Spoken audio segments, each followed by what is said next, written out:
We'll deal with it. Hello, everybody. We are live, doing the thing and the stuff.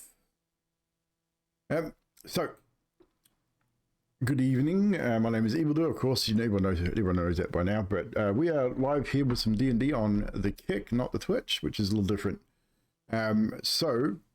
For any newbies that are in the chat that haven't been able to get over onto the Twitch channel on our opposite Fridays for D&D, just to give you a quick rundown. Tio, what's up? Give you a quick rundown on what's happening. We are playing Waterdeep Dragon Heist in the springtime. It is spring in the city of Waterdeep. We are currently in the beginnings of session 10. One of our players is not here at the moment. That is Nutty. She is at work. However, as of next week, she will be available every Friday. So she will be available moving forward for our D&D sessions. So that is definitely going to be cool. That we'll have our full complement of 5 players. So Waterdeep Dragon Heist is a level 1 to 5 campaign, obviously set in the city of Waterdeep. There's a whole bunch of shit going on, and our party's been brought in to initially aid Volo in finding a friend, and from there they've managed to procure the ownership of one Trollskull Manor, which is an inn slash or bar slash bed and breakfast type dealie, where they've had a few other bits and pieces happen as well, which if you want to catch up with that particular story in detail, go to my YouTube channel where you'll find all previous 9 episodes in their entirety up on there, and this session will make it up there eventually as well. Chat as well. So I've added 2 new commands. We have 2 new commands. One is capital PADV, which is player advantage.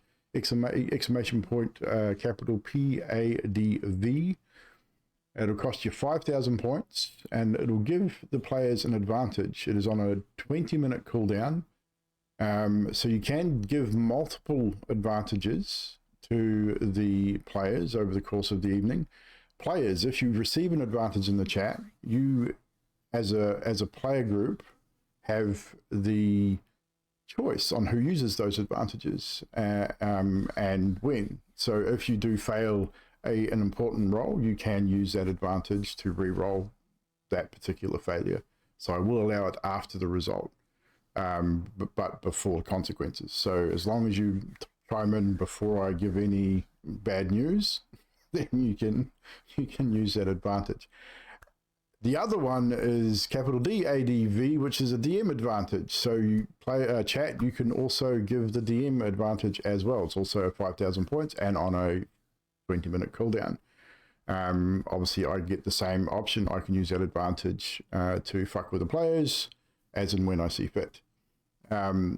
They do not carry over from session to session. So what we were doing, if they are not used, they are lost. So players, if you do get advantages, make sure you do use them. Even if it's getting to the end of the session, you haven't done anything overly important, use it. You might as well, because you're not going to keep it for next session.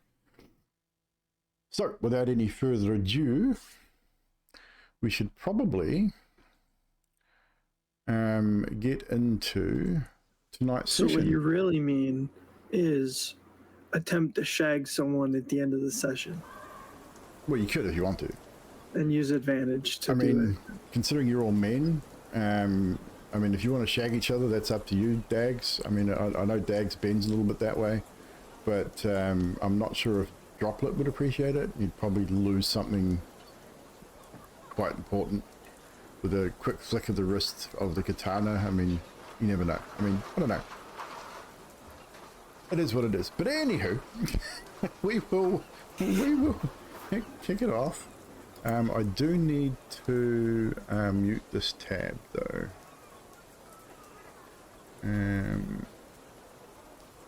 View. I can't remember how to do it on Chrome. Oh, there it is. Mute site. Because we have it going on this PC. So I don't want to have it music coming through on both.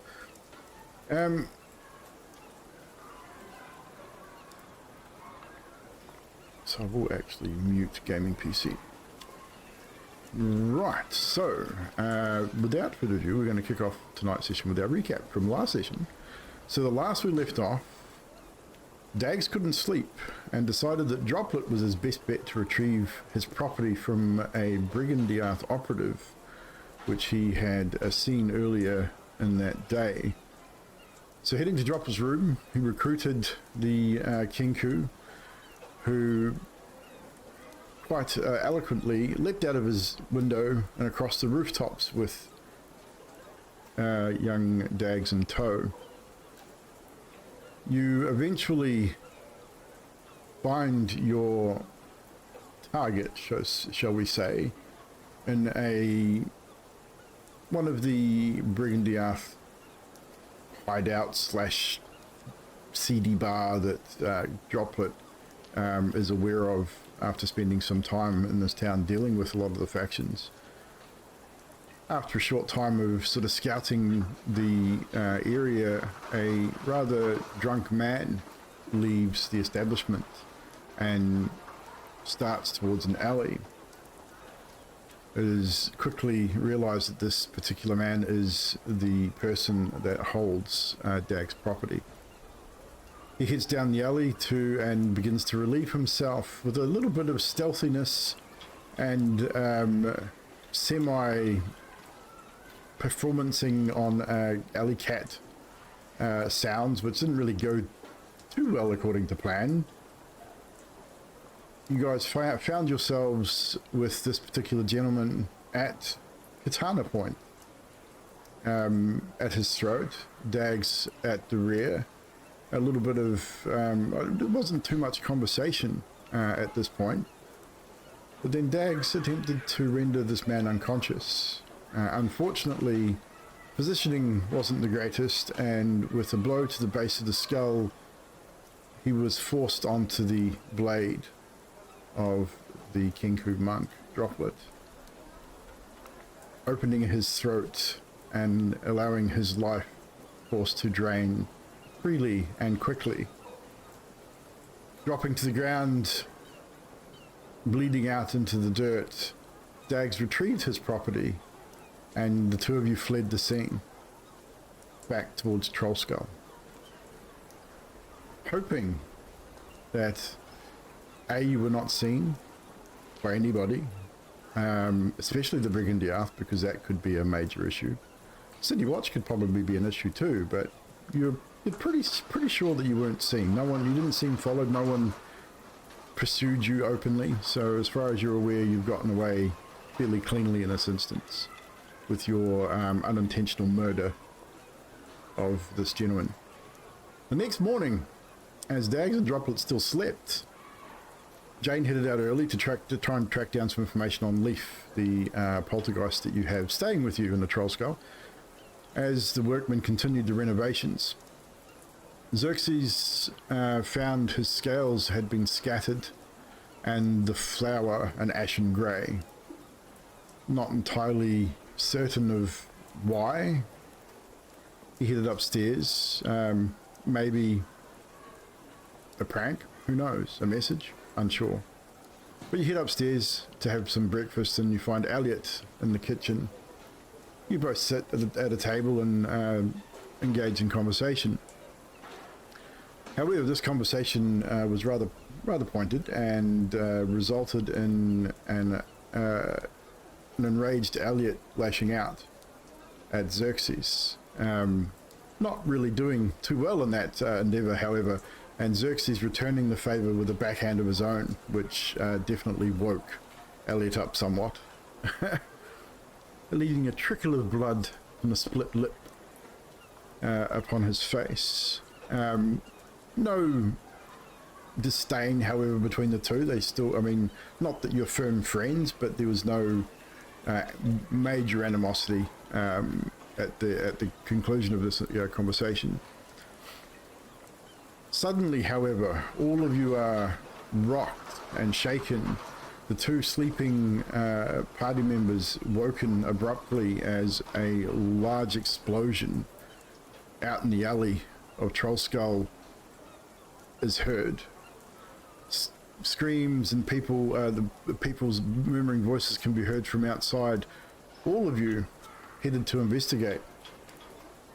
Droplet, however, out the window once again, was there first. In the aftermath of this event, scorched buildings, scorched bodies, many of the bodies civilians, but a few stood out. A few dressed in Zhentarim armor, and one particular body in particular that stood out from all others is the way he was dressed, and what he had in his hands was a gnome. Just seemed out of place. Shortly thereafter, the City Watch arrived with an investigator. They shut down Trollskull. The investigator questioned all of you and of your involvement. You did notice that some people were held much longer, and it was also revealed that it was a magical explosion, not an accidental powder explosion or anything of that nature. It was definitely of the magical nature. After returning to Trollskull, and then eventually much later in the afternoon, the alley was reopened as the City Watch concluded their investigations.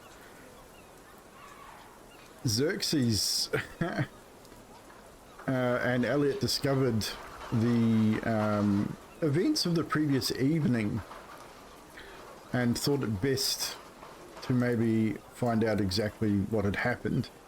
So they returned to the scene of the crime. Body was gone, however, though the blood-stained earth remained.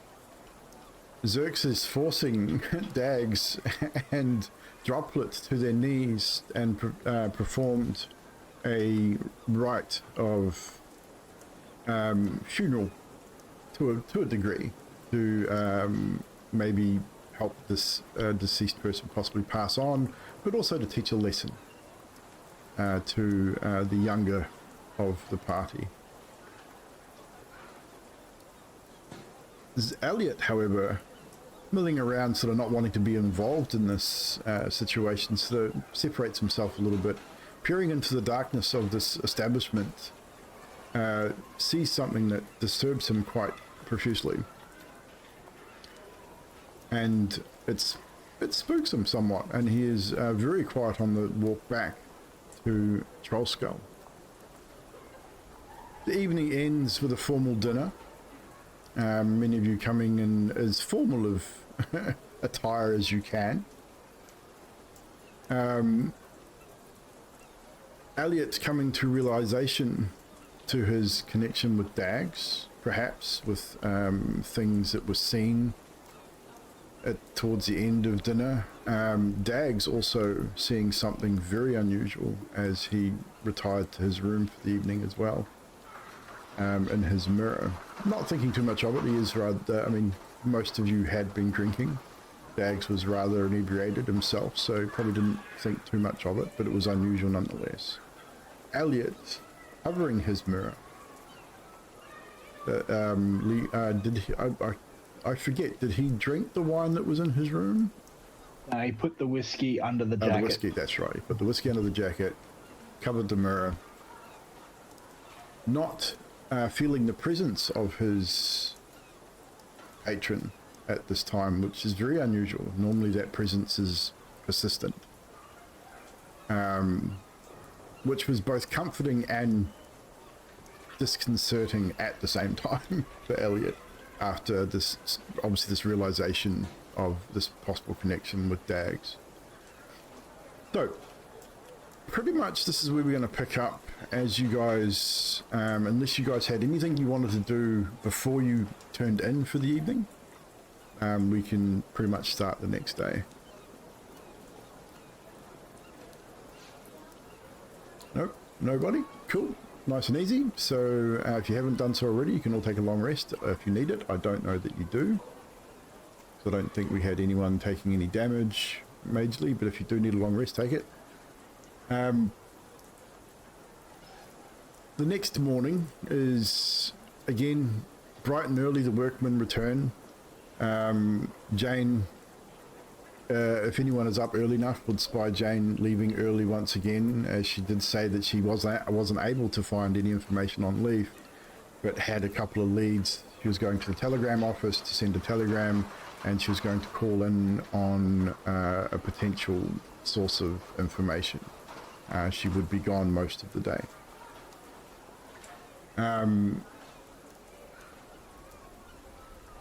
Dags, as you wake,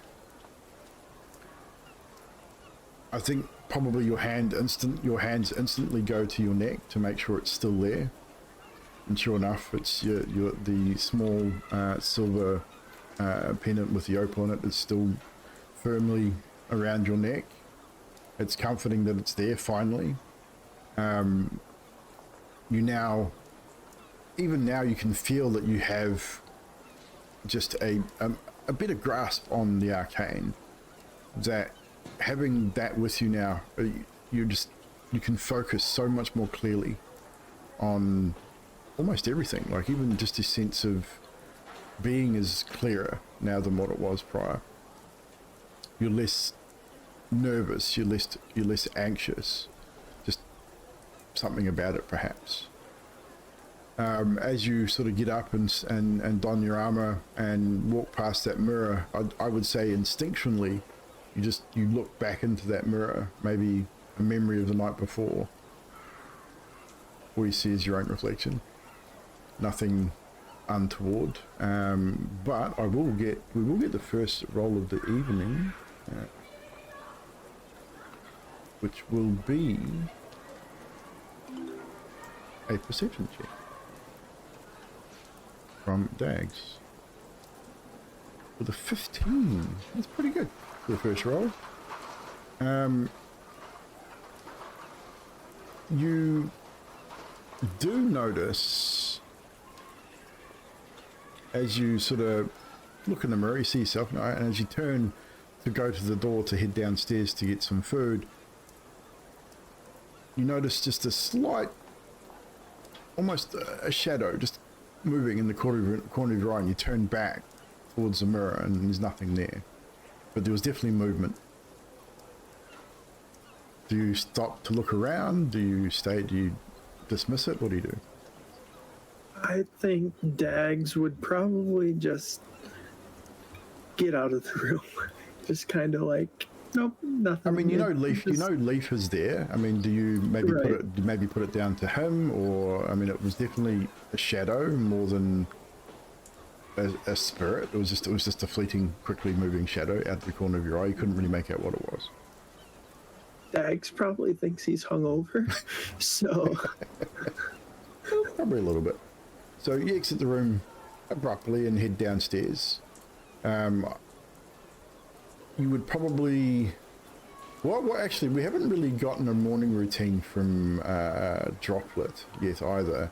So Droplet, does Droplet have a morning routine that he goes to before coming downstairs?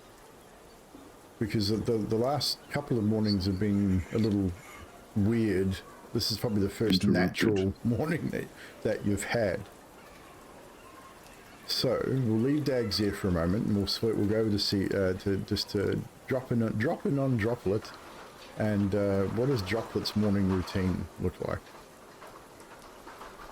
It's fairly simple, really, but he'll awaken from his perch on the windowsill, looking out over the street, as his guard post, as it were.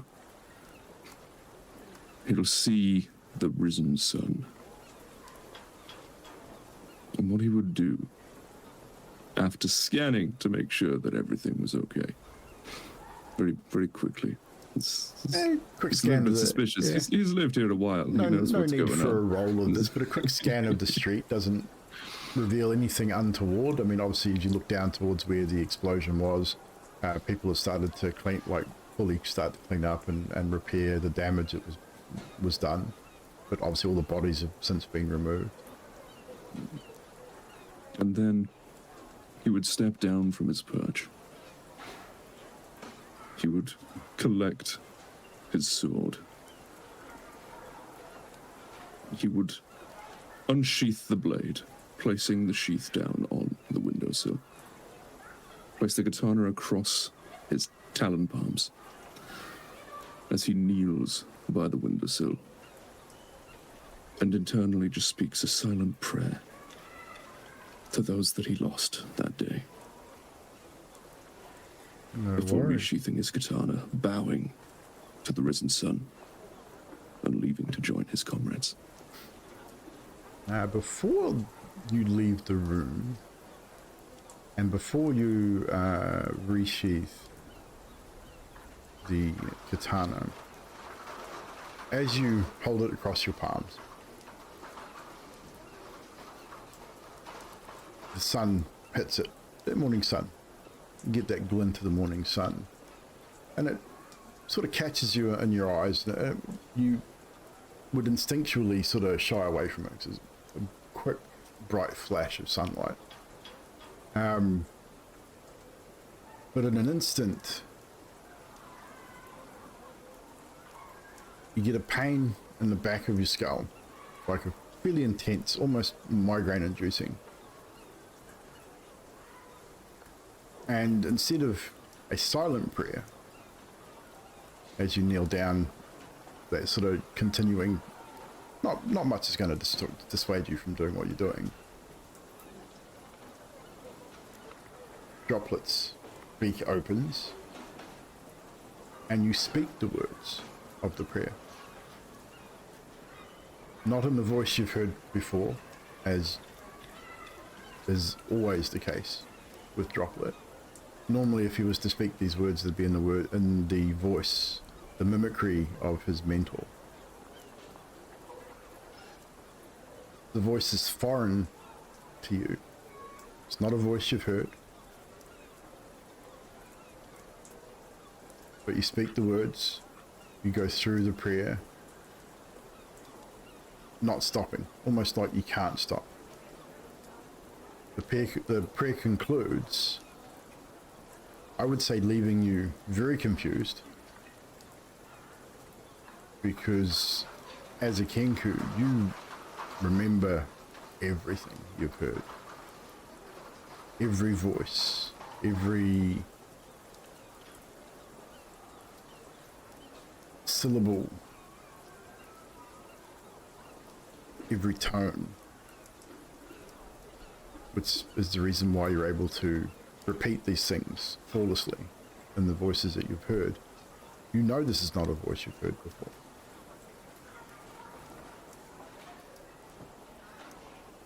And we'll leave that there for the moment. How does Droplet react? Further than, well, apart from being mildly uncomfortable. Droplet's gonna be looking at the sword now.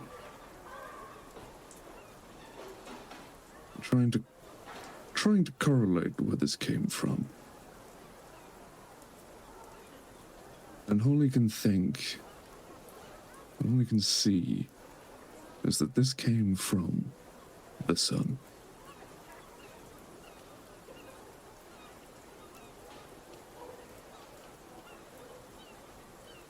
And he tries to reflect the sun back in his eyes for a moment. Wouldn't be too difficult to do. Get that stabbing pain in the back of your retina again as the sun reflects off the blade. But no reproduction of what has just occurred.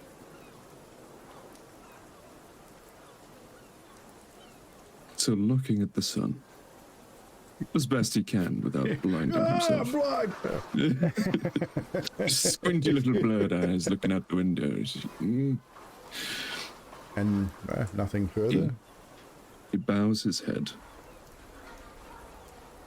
thinking this can only be some sort of divine reaction to something. Thinking back to all of his training. Yeah. Takes that moment of respect, confused though it is. Sheaths his blade, and instead of bowing forwards to where the blade was sheathed, this time he bows first to the sun, then to the blade, before recovering his sword and leaving the room. Very, very uncertain about what just happened. As you leave your room, or as you go to leave your room, before you even reach the door opens on its own. These are occurrences that you wouldn't be a stranger to now. Like, apparently Leaf has become rather helpful around the inn since you decided to, as a group, to help him. And it appears that he's possibly opened the door for you. And as you walk through, you turn around to look at the door or reach out to go close it. It closes behind you on its own.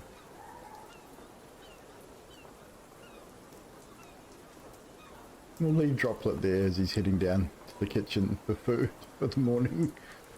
Elliot, I would say Elliot was awake early, reasonably early, probably right on sunrise, probably a little earlier than everybody else. The previous day's events have definitely rattled him. So, I mean, didn't have a terrible sleep.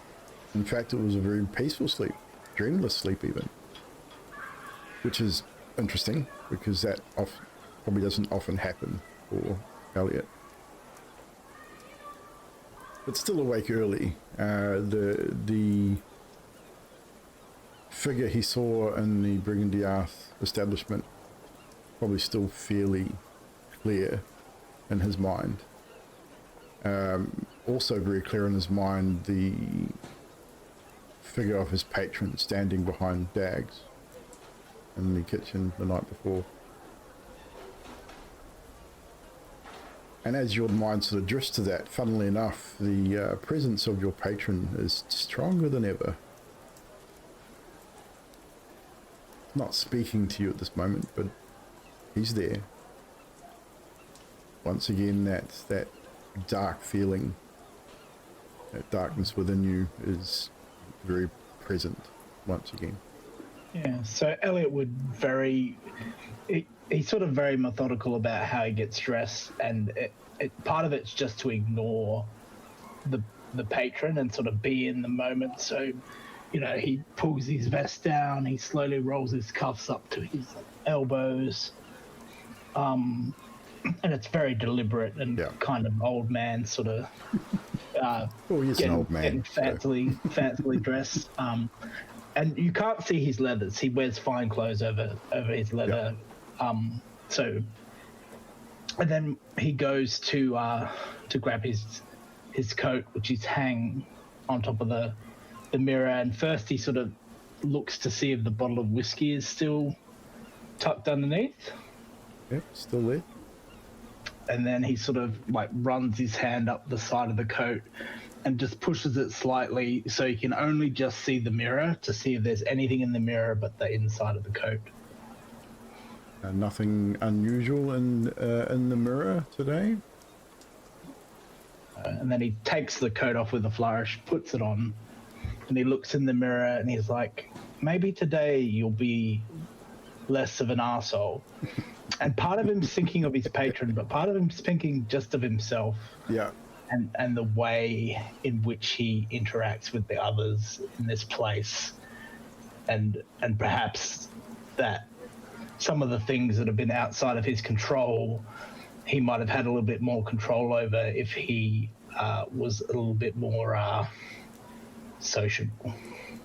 No worries. And then he would go down early and just sit at the table and grab some coffee. No problem. And obviously, lastly, Xerxes. I mean, I would say you're all early, reasonably early risers, I would imagine. But Xerxes, you rise this morning. Your scales are unmolested this morning, apart from them being perfectly balanced.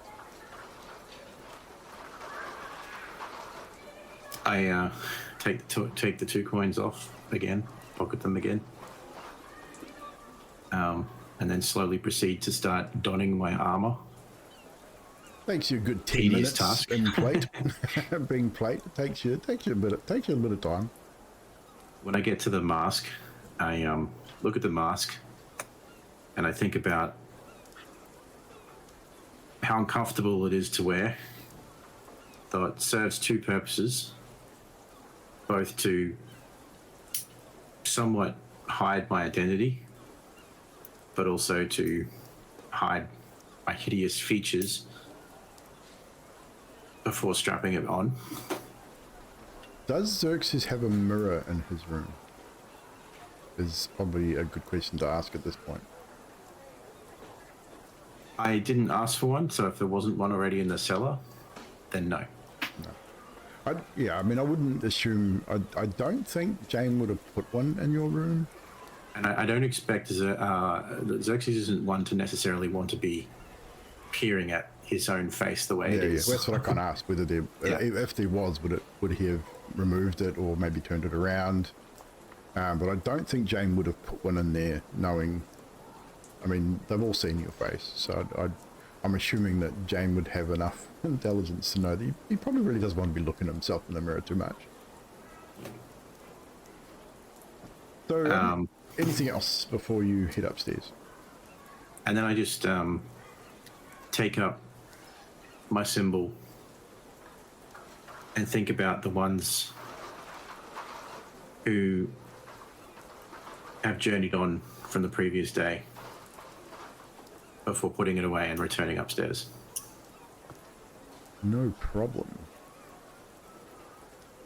I'd say as you head up, you'd probably run into a couple of the workers that are sort of up and down in the basement, because a lot of the supplies for renovations are down here in the cellar. You probably pass one of them on the stairs. Morning.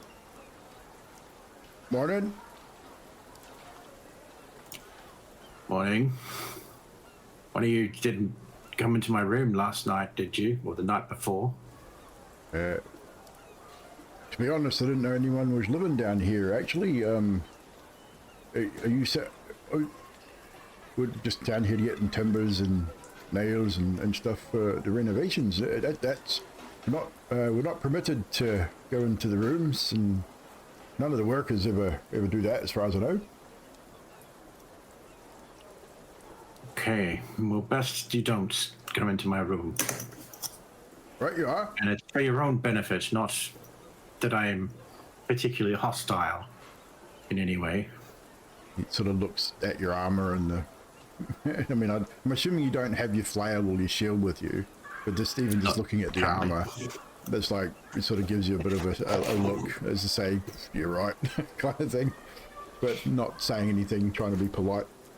The one thing you'd almost immediately notice as you speak is that your speech came a lot easier than it normally does. Normally your speech is quite difficult. You have a gaping hole in the side of your face, exposing your jaw and your teeth, and generally your jawbone is fairly well fucked up through the injuries that you received. But it just feels different. Like speech comes a little easier. Not hugely noticeable, but for you it would be something that you would notice almost straight away. I mean, after all, you've lived with this for some time now. Thinking back to the night before, I just actually say this out loud with the workers around. Glass a day keeps the doctor away. Well, I'll be carrying on then. And he turns on down the stairs to go. Looks like he's grabbing a box of nails and a few planks of wood, bringing them back up. The renovation's actually going pretty smoothly. I would say maybe 2 or 3 days and you'd be ready for your opening. Jane has started organising a guest list of dignitaries and people that would make this place relatively profitable for the grand opening, and seems everything's going pretty well. So you all meet in the kitchen. You have breakfast, you do your morning routines. what is that interaction like after the previous day? As you all sort of sit down and go about your breakfast rituals, whatever that may be. We don't need to go into much details about that, but just what is interaction like this morning? I see the first of them sitting at the table, and I sit down and bang my fist on the table and go, "Morning!" Just to get a reaction. It is morning, Xerxes. Absolutely. And there's coffee already brewing if you're keen. And I think some tea. Do you drink? Whatever you like. I mean, you know. I go straight over to the coffee and just pick it up. Guzzle it down. What about Dag's droplet? Is there a seat that's sort of sheathed in sunlight?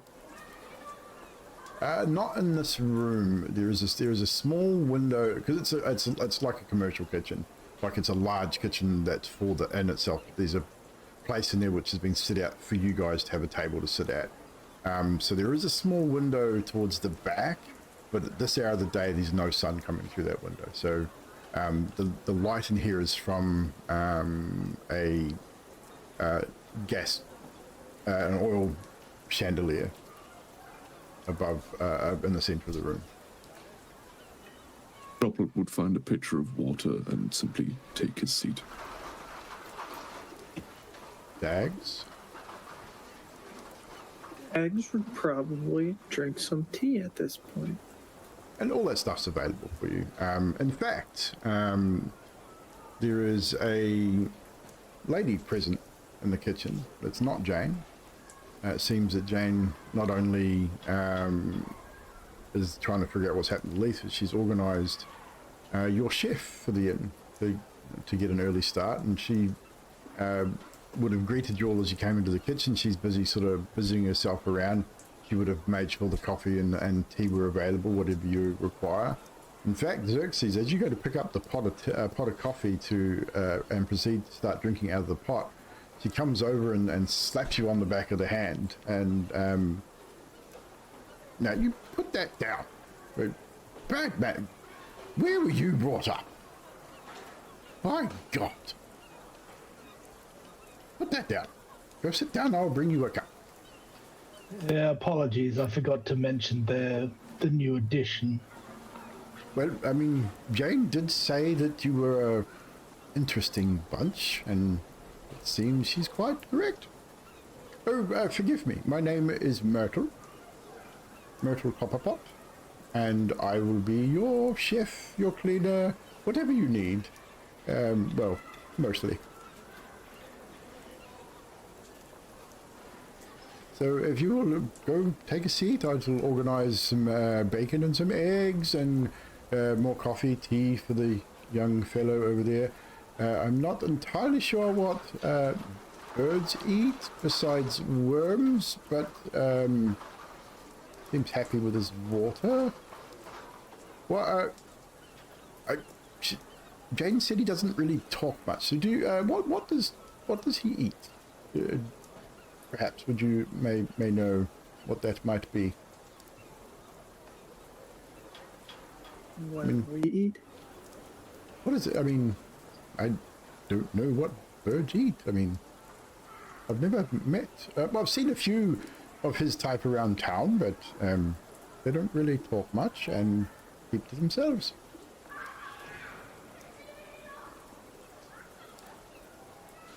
Well, I mean, he's probably always not eating with eggs. us. I mean, Oh, of course. Well, my bad then. So she does what? She walks right over to you, Droplet, and sort of gives a little bit of a curtsy and says, excuse me, sir, would you be liking some food for breakfast? And what type of food do you like? I shouldn't be so rude and talking to you, not directly to you. I apologize.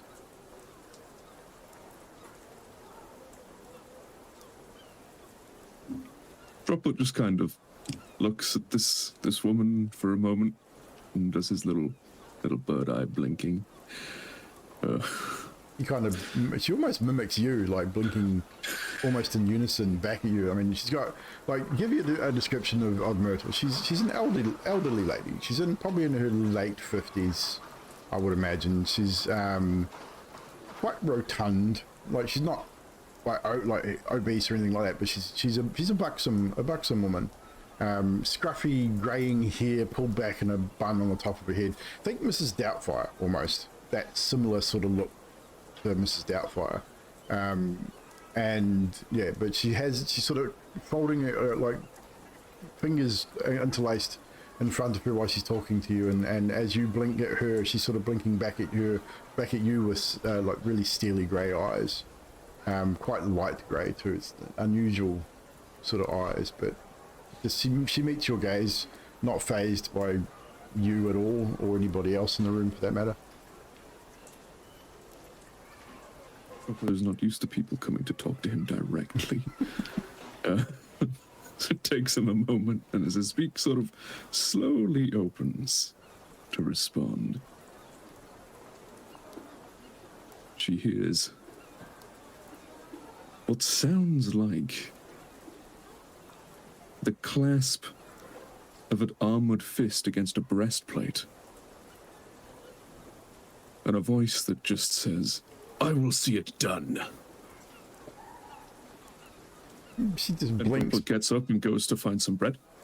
Okay, and it's easy enough found. I mean, in the center of the kitchen is like a big kitchen island which has a range of different foods on it. She's been preparing.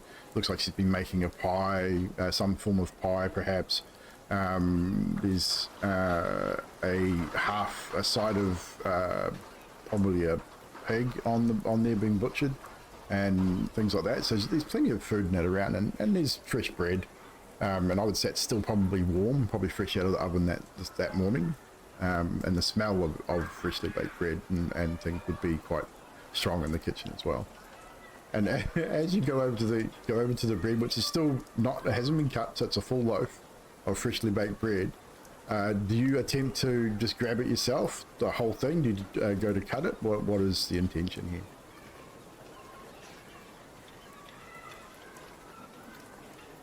Droplet will look around for a moment when he reaches the full loaf of fresh bread. And failing to immediately locate the best cutting tool, And see where this is going. Droplet draws his katana. And starts to Almost slice off a couple of almost pieces. immediately here. Oh no! Put that away! By the gods! I mean, wow! And she sort of comes over to you quite quickly and sort of not pushes you out of the way, but sort of moves you with a hand out of the way, and Sort of retrieves a knife of her own. Look, you probably didn't see it on that side, but as she sort of turns, you can see she's got a bit of almost like a butcher's pouch, and she has two or three knives, and then she pulls out a rather large butcher style knife, not a bread knife, but a big bladed sort of butcher's knife, and sort of looks at you, blinks at you a couple of times, and then cuts your like two big thick slices of freshly baked bread and hands it to you on a plate, mind you. Very good. With that being said, breakfast goes reasonably well. What are your plans for this day, gentlemen?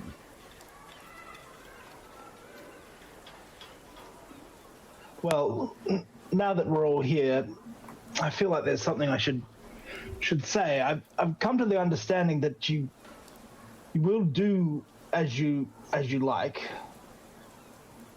No matter how many times I tell you it's not a good idea, murdering people in the middle of the night, especially high, people in Waterdeep of particular factions.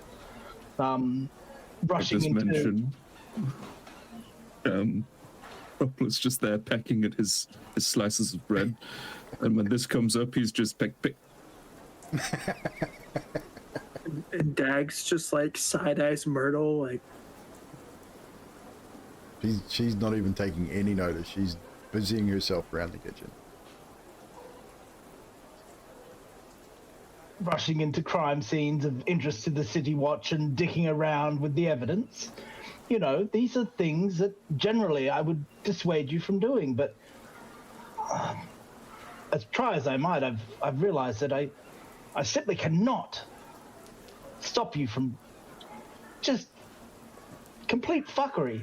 So, in the interest of working together and making things harmonious, I'm going to try really hard to just come along on whatever it is you intend to do today. What are we doing? well, Droplet. Do you want to jump on some roofs today? Droplet is still sort of very much making himself very small at the table, trying to almost hide behind his bread. And being once again directly addressed on this strangest of mornings. The world is upside down today to Droplet. Just sort of looks at Dags like,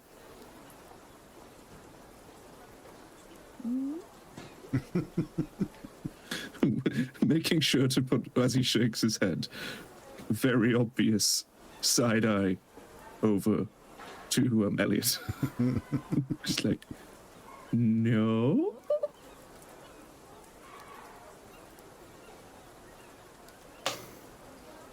I got one. Here's an idea. We're all sitting here. You know a little bit about me. You all know a little bit about each other. But we really don't know a lot. How about this is fess up time?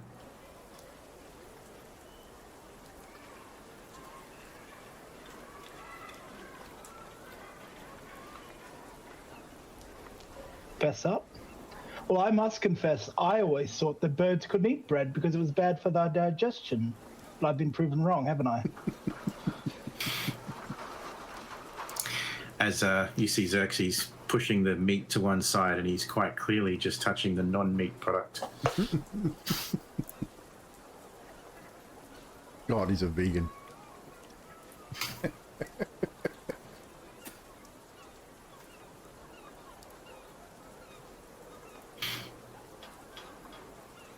Who wants to start? I suppose I know. because it was your idea. I pull out 3 coins. They don't know what denomination it is.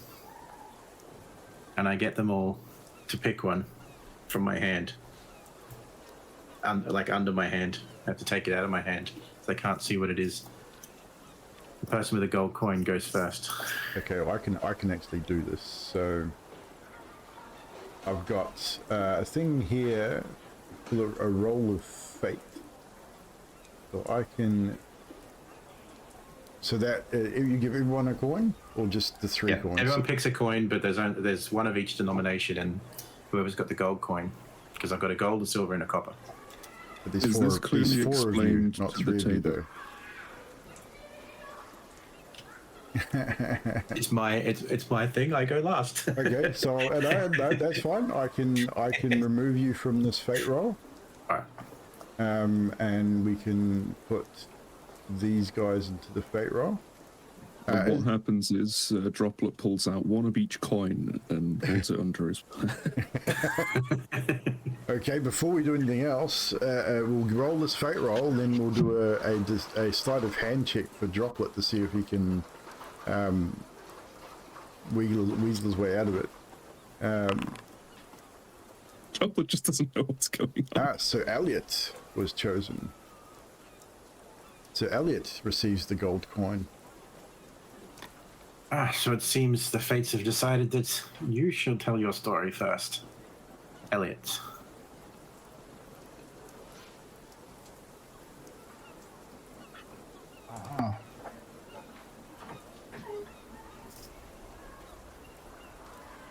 What is it you want to know?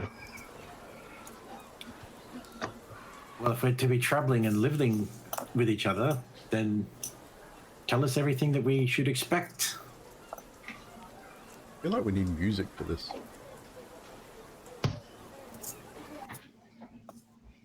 Let's find something that's going to work here. Oh dear.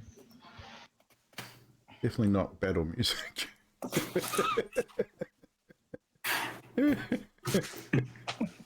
Oh, shit. Start slapping each other around the table. Oh, you carry on. I'll be able to find something that'll fit. Da-da-dum. This is where we need a random loot player.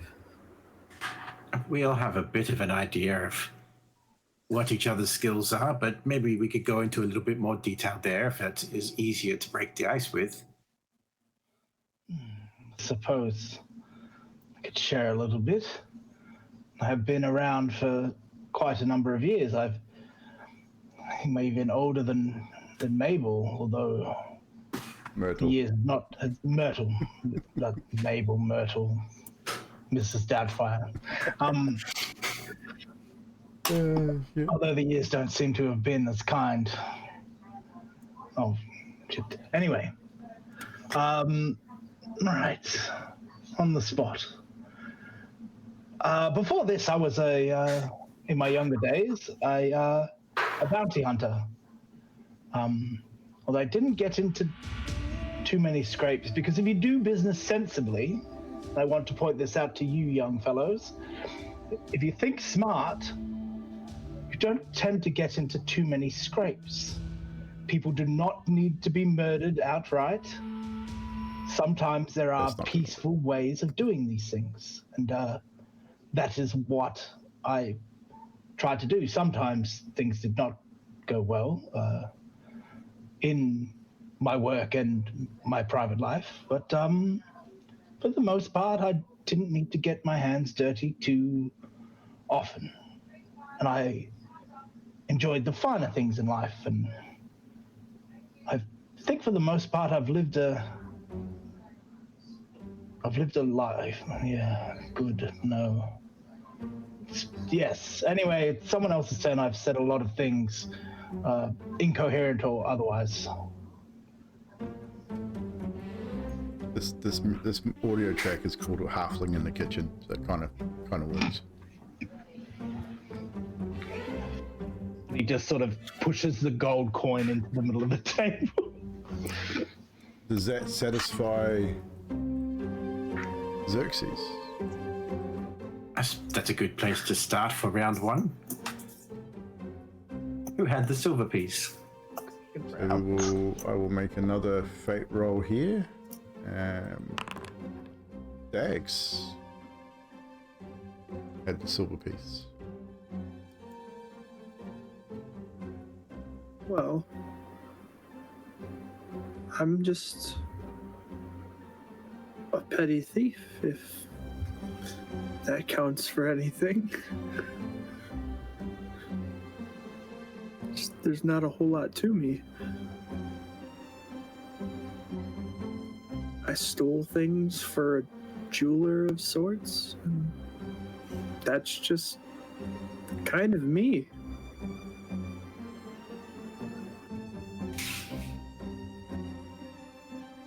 If you want to make an insight check, anyone, let me know, because I can tee that up as well. What's your biggest score? Biggest? I mean, jewelry. I traveled with a jeweler and stole stuff and learned to appraise things. That's just, yeah, that's pretty much me. Did you steal that? He pointed his necklace. No. Well, you kind Inside check. You kind of stole it back, so. But no, inside check, you can do that.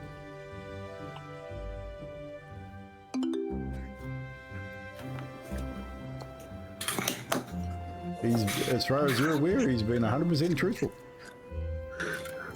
And I'm not gonna make him roll a deception or a persuasion because I know the answer to that. So I hate to speak out of turn, but you are absolutely full of shit, Dagwood. I saw that on the gentleman I was talking to in the alleyway just the other day. And it was given to me by my mother. But he still had it. Now he's dead, and you've got it around your neck. Well, it was rightfully mine. Not what It you was are. stolen from me. Maybe not by him, but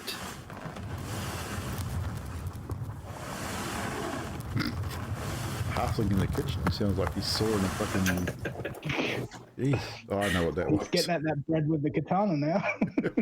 That was my bad. It skipped on to the blacksmith. That was the bellows on the blacksmith.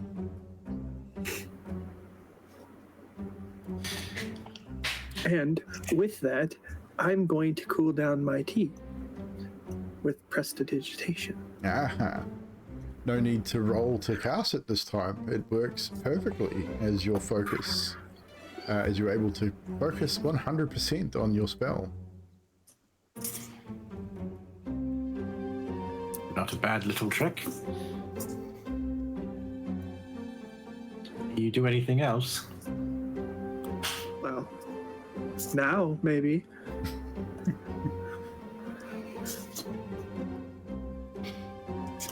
That is why I stole this back.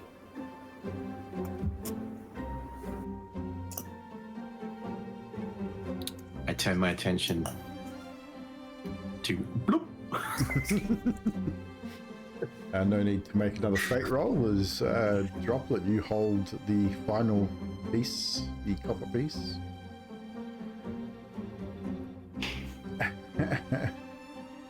Now for this Droplet, I'm gonna get you to make a roll for me first before we do anything else. This may change all of my preparation. This may change everything, definitely. I need you to roll. Improv skills at the ready. This first. Get your roll as wisdom save.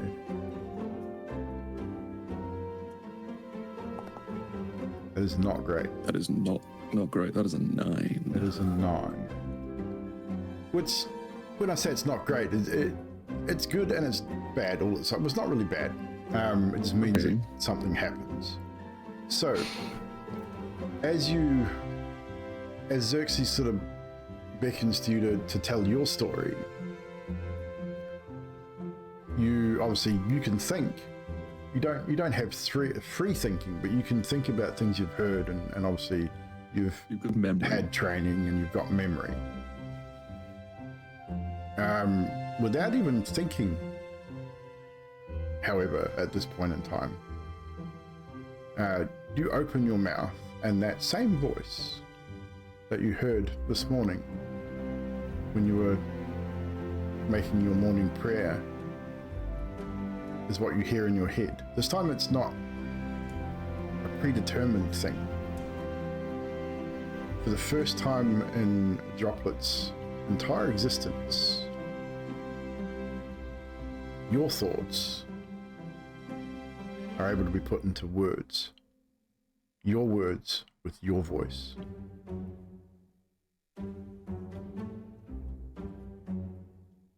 And it just flows. It happens. Any thought that you have, like memories of your training, it comes out in your voice. So whatever voice you think that Droplet may have had, well, he's never had a voice, but whatever tones in which he speaks will be your voice moving forward.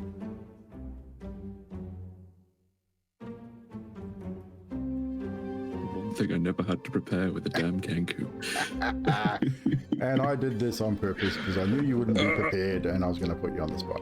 And I knew you'd be the best person to do it. I mean, you're still very much a Kenku, and I mean, this is not going to be a forever moment, but in this moment, Droplet has a voice, and his thoughts are translated into this voice.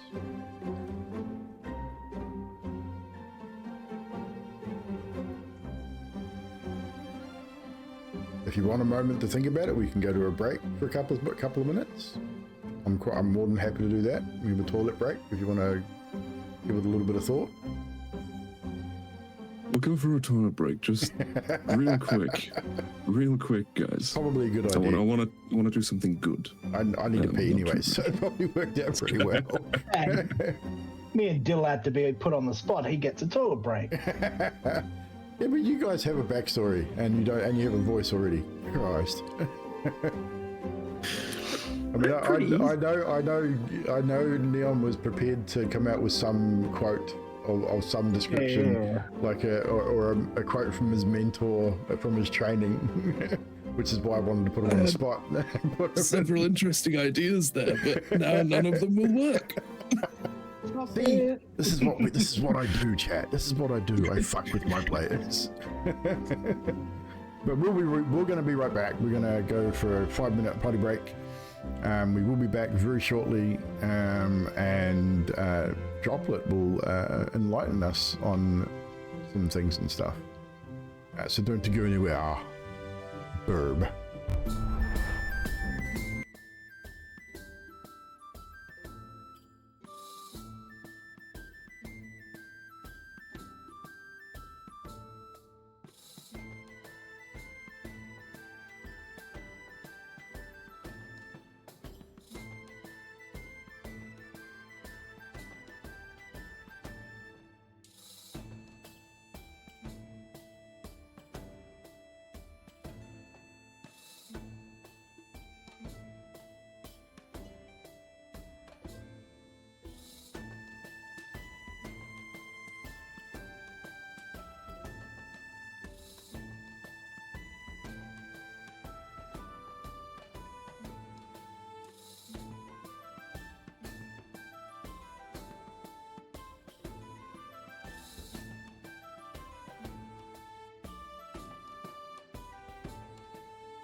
Alrighty, we're back. So, the floor was droplets as Xerxes passes. The copper coin is in Droplet's hand, and as Droplet ponders on what to speak, searching his memories for the appropriate phrase that he has heard, instead, an urge to speak comes over him instead, in this voice that he's only heard once, and that was early this morning.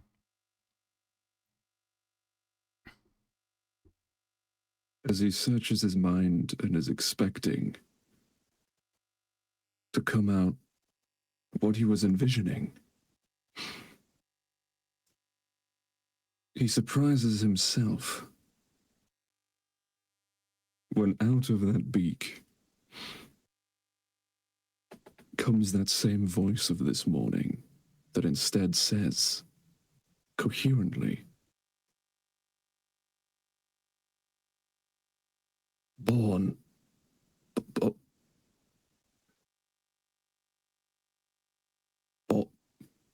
I was born. They played music. A celebration.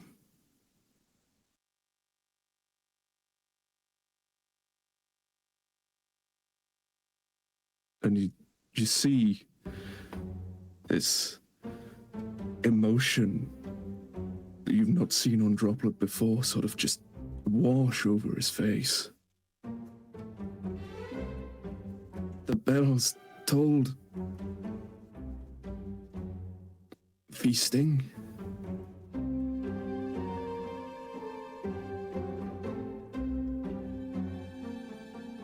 The monastery.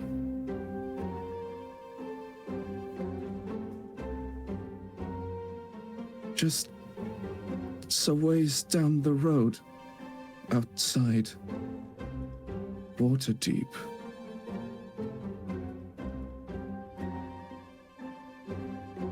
He took care of me.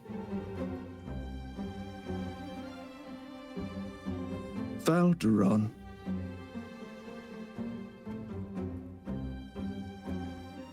And Droplet just places his sheathed katana on the table. And his voice catches in his throat. And as your voice catches in your throat, the next thing that comes from Droplet's lips will be a quote from Valderon in Valderon's voice, as the voice is lost. And what you hear in Valderon's voice is a more aged and gruffer version of what you just heard. But this time, all you hear is the lilting and singing and music playing of a celebratory family song, welcoming Droplet to the world.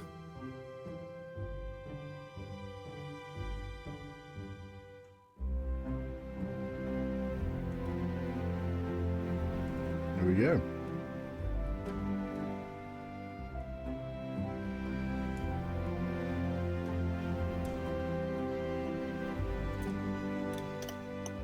Xerxes reaches up and just does that.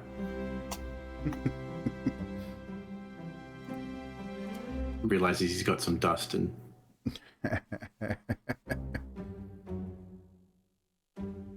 you hear from behind you guys. It was beautiful.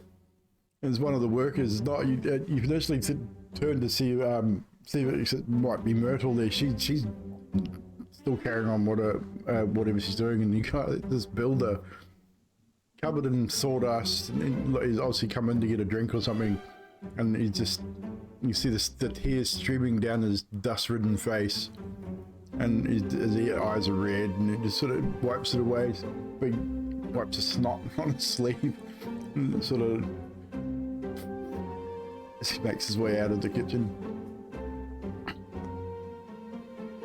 That was quite eloquent and very elaborate, Droplet, and touching too.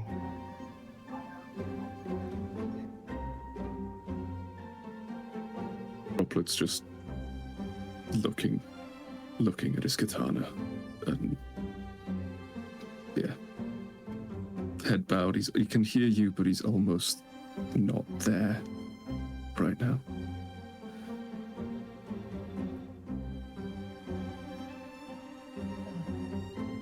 And not to take away from this quite beautiful moment, and it is quite beautiful, but Xerxes, it is now your turn, and the floor is yours.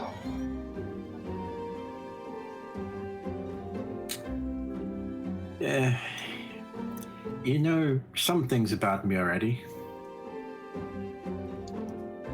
But, well, one of the things you do know is that I have died. You had to bring me back. But that's not the first time.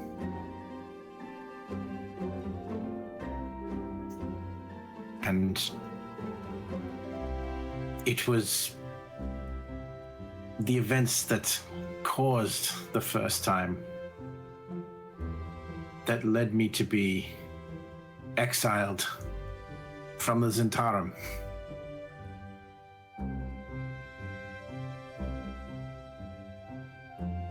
And that is why I wear this mask, not only to hide my face, but also to hide my identity. And probably why you've seen some agents perhaps looking at me a little closer than I'd like as we've wandered around.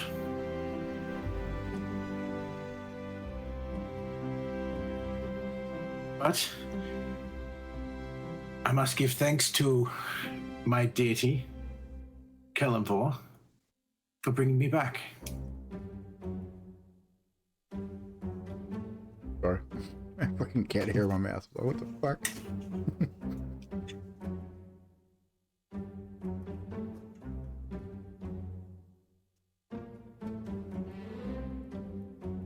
That little ritual you saw me do at the place where the unfortunate events happened between Udags and Droplet is something I do. I have given oath to do. It is in my tenets to do. And also why I must solve the mystery of Leaf.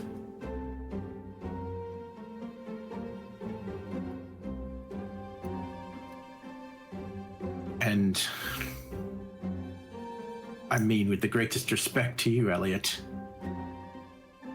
why I'm a little uncomfortable with the things that you keep close.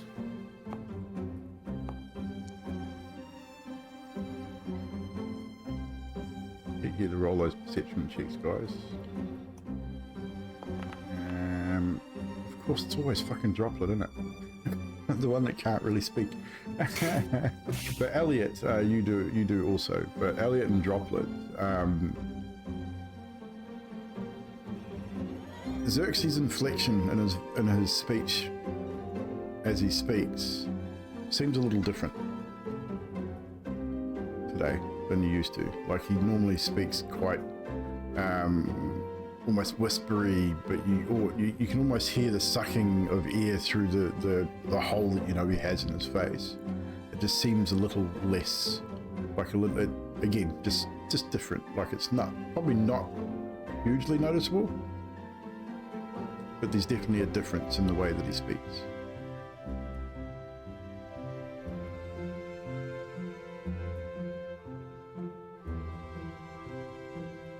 do with that is up to you.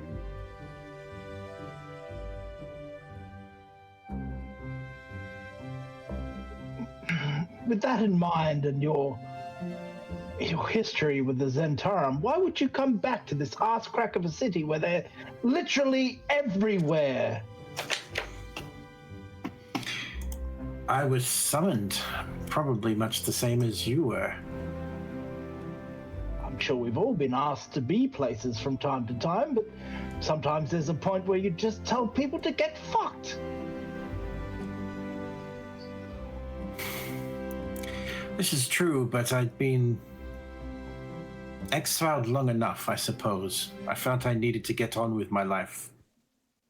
So when the message came from Lord Stevens to call in, I thought, what's the worst that could happen? Like Elliot just like stares at you pointedly as you say, "What's the worst that can happen?" And He's like, I could think of a few things. And Elliot, you get in the back of your mind a little chuckle from your patron as he says, "Disintegration, flailing. I can think of many, many things." And I just say, He has died. I mean, what's worse than dying? Yes, I what's just worse pointed than Dax. death? There are many things indeed worse than death, Dax. Many things. Oh,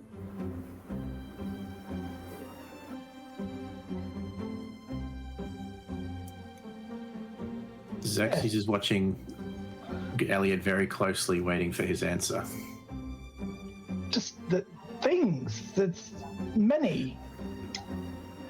Where is Jane gone again? It's a common occurrence with her now. Xerxes just sighs and looks down at his plate. About this point that you hear from out in the main part of the inn a rather jovial voice, one you recognize as a you sort of hear it through the open door. Where can I find the owners of this fine establishment? And one of the workers says, through that door into the kitchen, you'll find them. I think they're having breakfast still. Thank you very much, good sir. I will have a great day. Excuse me. And flaunting into the kitchen is none other than Raynar Neverember, the young gentleman that you rescued from the Zhentarim hideout. Well, not more than a week ago. And he gives you a bow and greets you and plonks himself down at the table, and Myrtle sort of pipes up and offers him a drink, and he accepts a cup of tea. And good morning to you all. A fine morning it is. Although it seems you have had an interesting day of things yesterday. Word has reached my ears that you might be looking for some information. Or more to the point, I have some information for you which might be kind of important. What is the cost of this information? Oh, no cost. I mean, you did rescue me, and I mean, I did give you some reward for that, but no, of course. I mean, you misunderstand. You know that I am, since your rescue, the Harpers have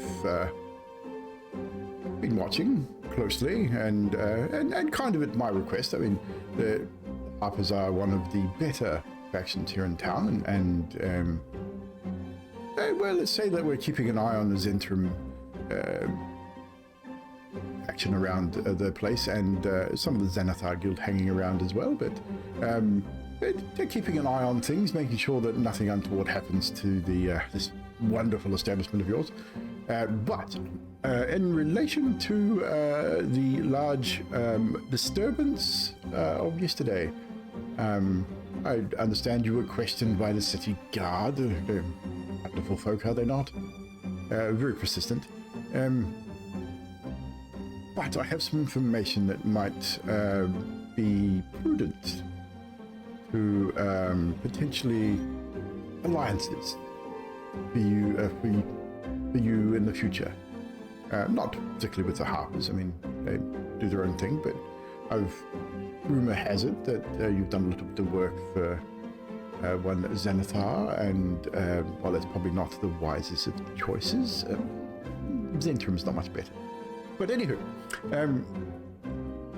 when the lords of Waterdeep, sorry, I'm a little bit nervous, ousted my father from, I thought the long dark shadow had finally gone for good, but the truth is,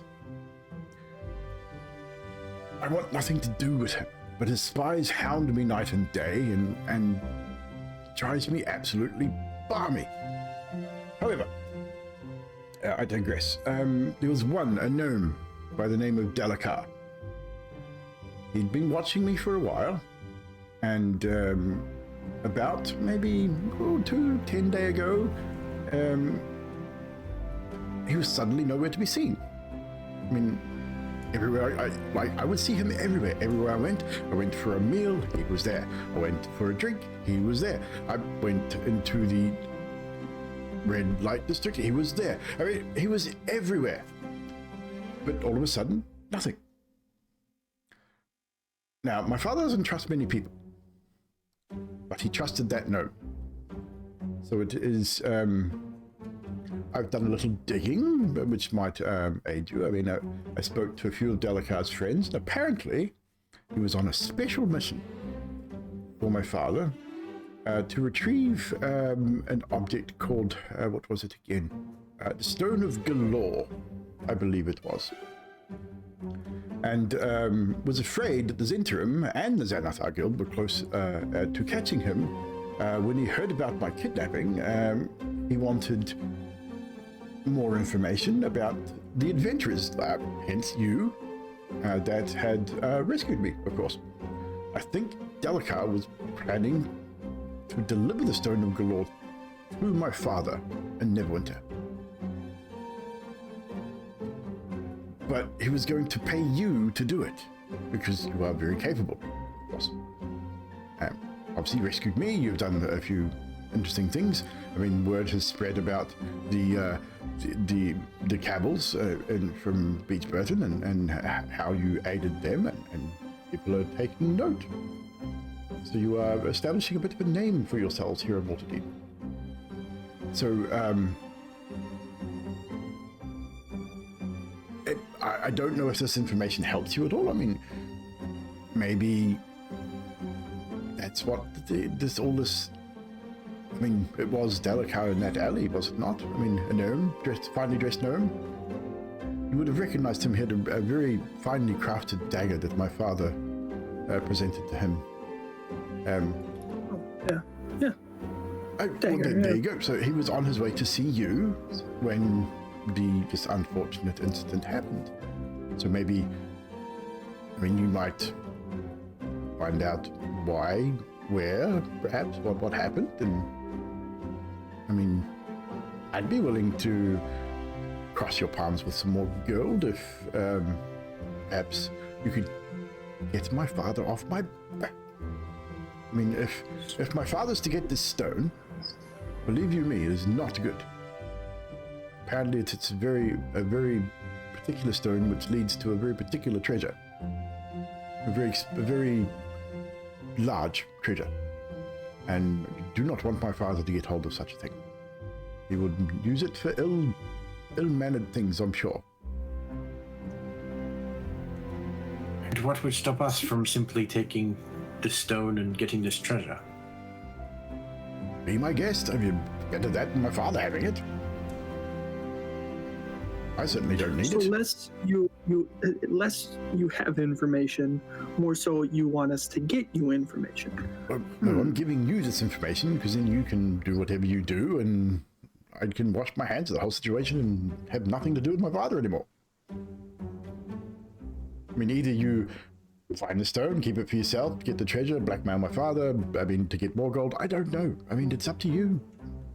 I mean, Christ, take the stone to friggin' Zhentarim for all I care, but I actually, no, I don't suggest that. That would be a bad idea because Zhentarim is already quite powerful, and that would make him even more so, and that would not be good for anybody in the city. How many others know about this stone? Well, obviously, Zhentarim, probably the Brigadiers as well, Harpers, of course, but I mean, the Harpers are not pursuing it. I mean, they don't want anything to do with Zhentarim Guild. I mean, you cross the Zhentarim Guild, you're good as dead. I mean, pretty much the same with the Zhentarim as well. Pretty much the same with all factions, if I'm being completely honest. I mean, you have to be very choosy who you align yourself with these days. I mean, this is why I align myself with the Harpers and the City Watch, because it's a little safer that way. But I just thought you should know, because if he was coming to see you, then, I mean, who knows what people saw and who he talked to, and, I mean, if they dropped names, then, as I said, Zhentarim may be looking to come to get information from you if he thinks you have it, and he's not one to ask politely.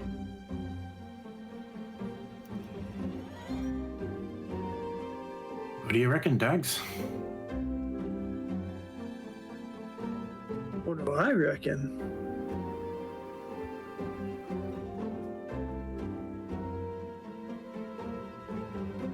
Should we do it?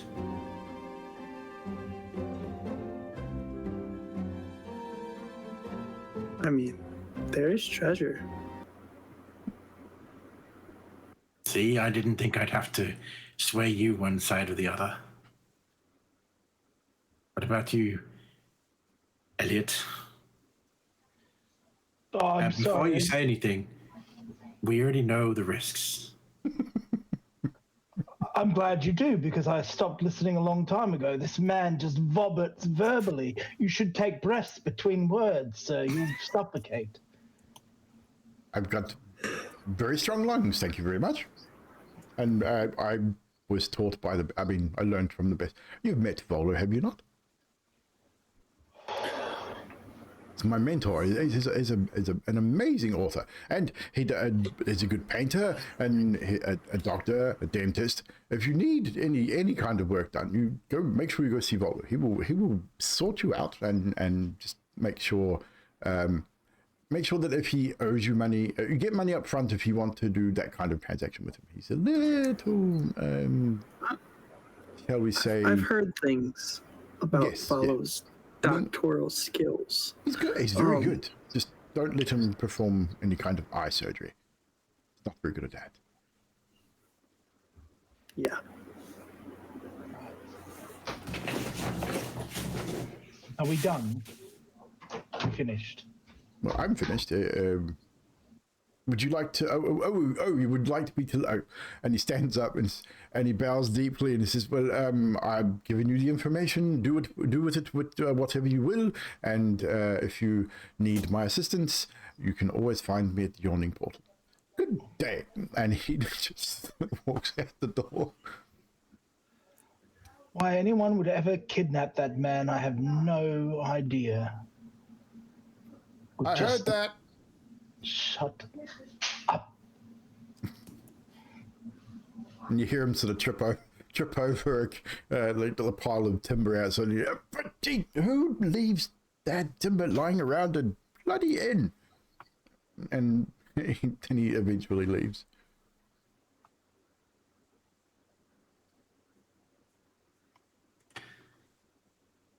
Feel like going and getting some treasure, Droplet?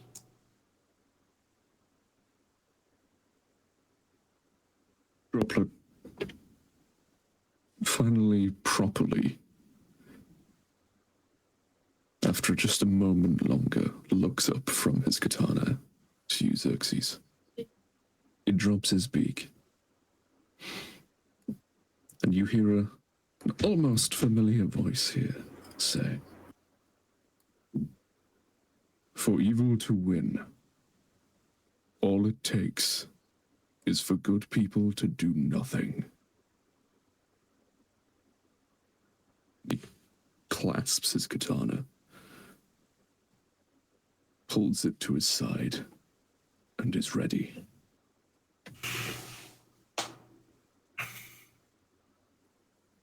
Well, that settles it. We do nothing. That is what you meant, right? Oh, you... We are the good people. I see. Oh. Wait, we're good people? I mean, after the other night, I thought maybe we were great people. That's tenuous. The jury is out. But we're obviously doing this thing, and as I said earlier, that we should do the things that you want to do with the ghost and the investigating explosions and dead gnomes and things. Wait, did you say there was a jury involved?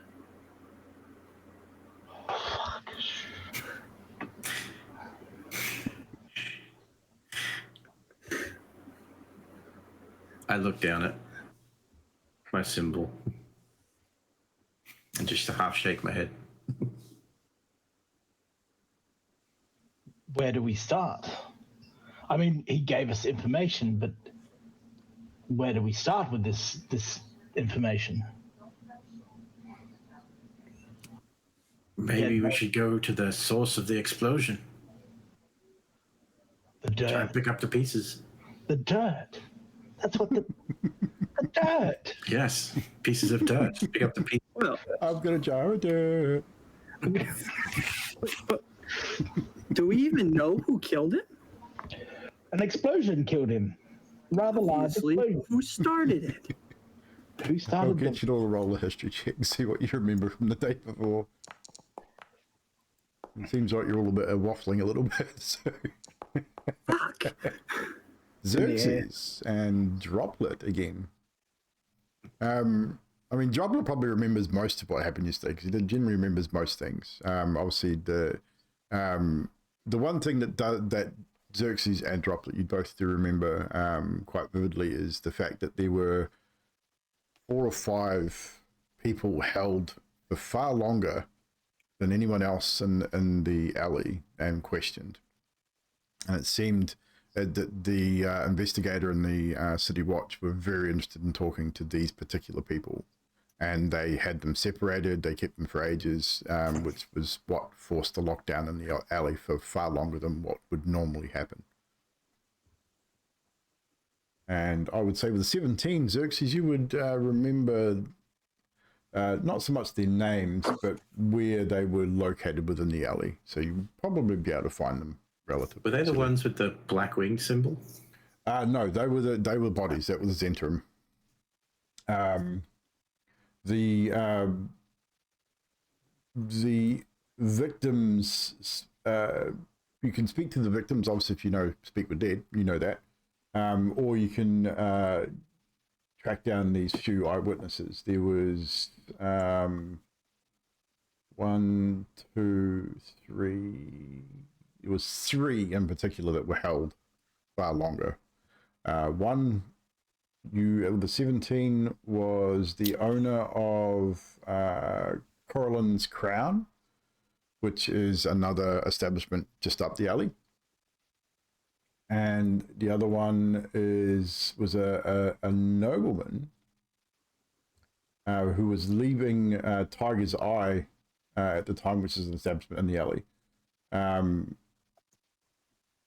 which you may be able to find him at Yawning Portal, perhaps. That's where most people go in this area. Otherwise, you can go question someone at the Tiger's Eye, might be able to get information on him.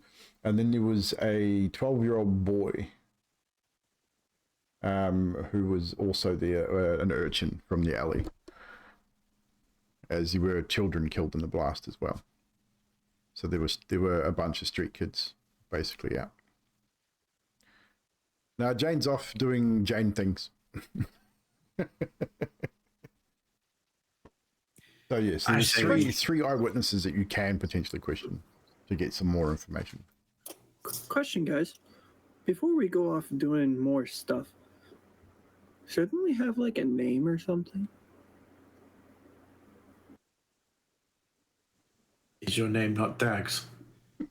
Well, I mean, like, we're kind of a group.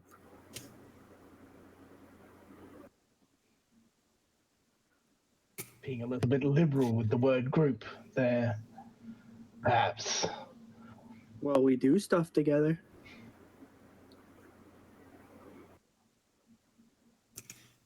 I mean,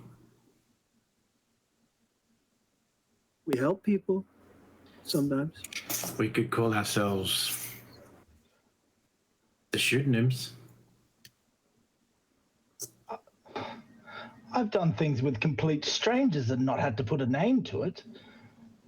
I mean, we could be the Troll Skull Troubadours. Only one of us apparently plays music.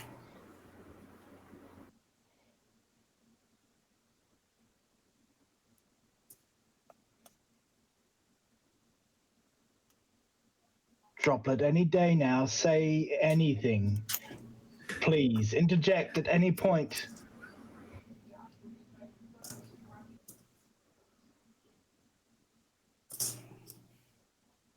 No? Shit.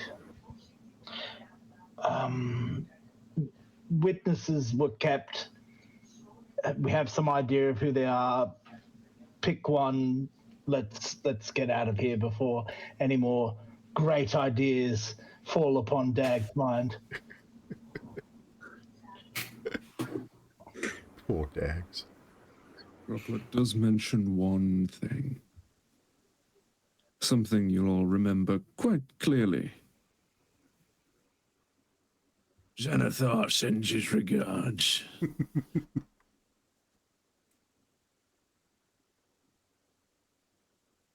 We can't exactly call ourselves the Xanathars. True. Xanathar's regards? Droplet's No. Sounds like a sad movie.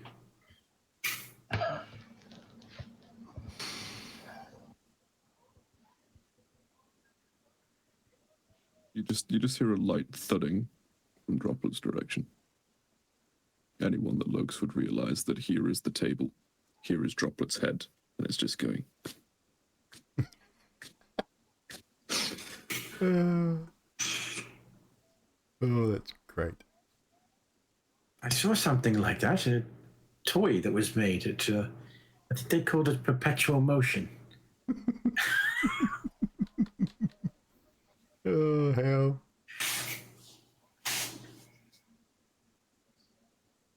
Perpetual motion. Xanathar did send his regards, and there was some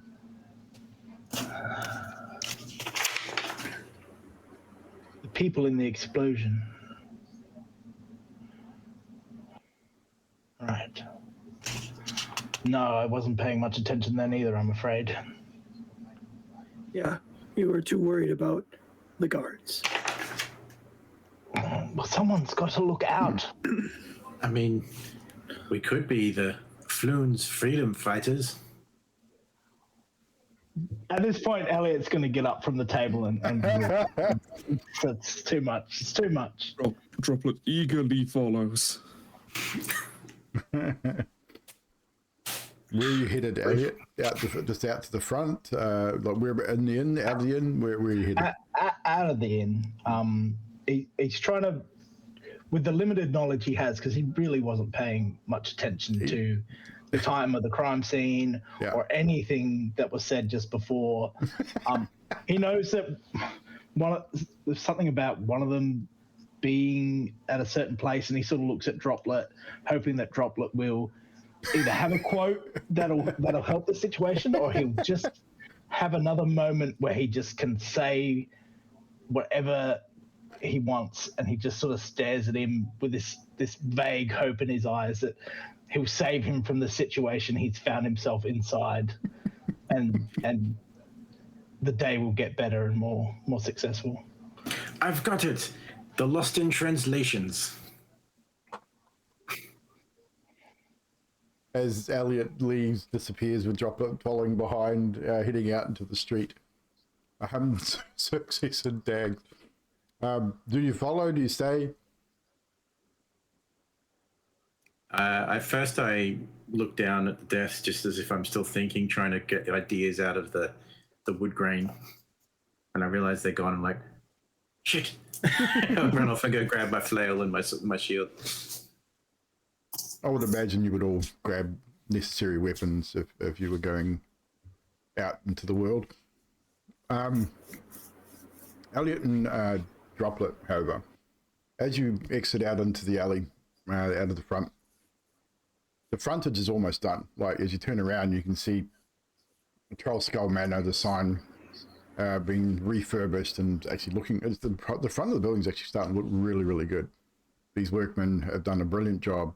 Obviously, Jane's got some pretty good people working on the place. And as you came through the front of the place, you're going to get a reasonable amount of people in here to eat. There's probably 12, 15 different tables of different sizes. It's all really starting to come together. However, as you set foot out into the alley, one of the first things you notice is a couple of gentlemen standing across from the main entrance to the Troll Skull.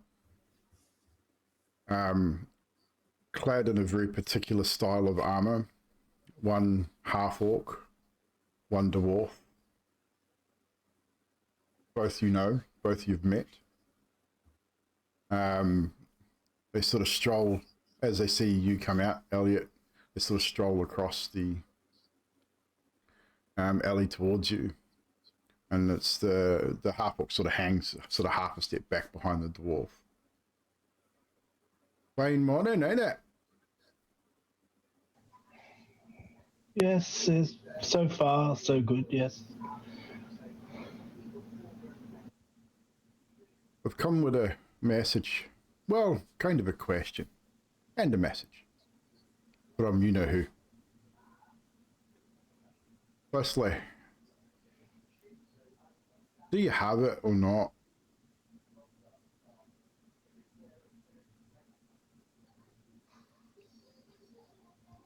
Do we have it, Droplet?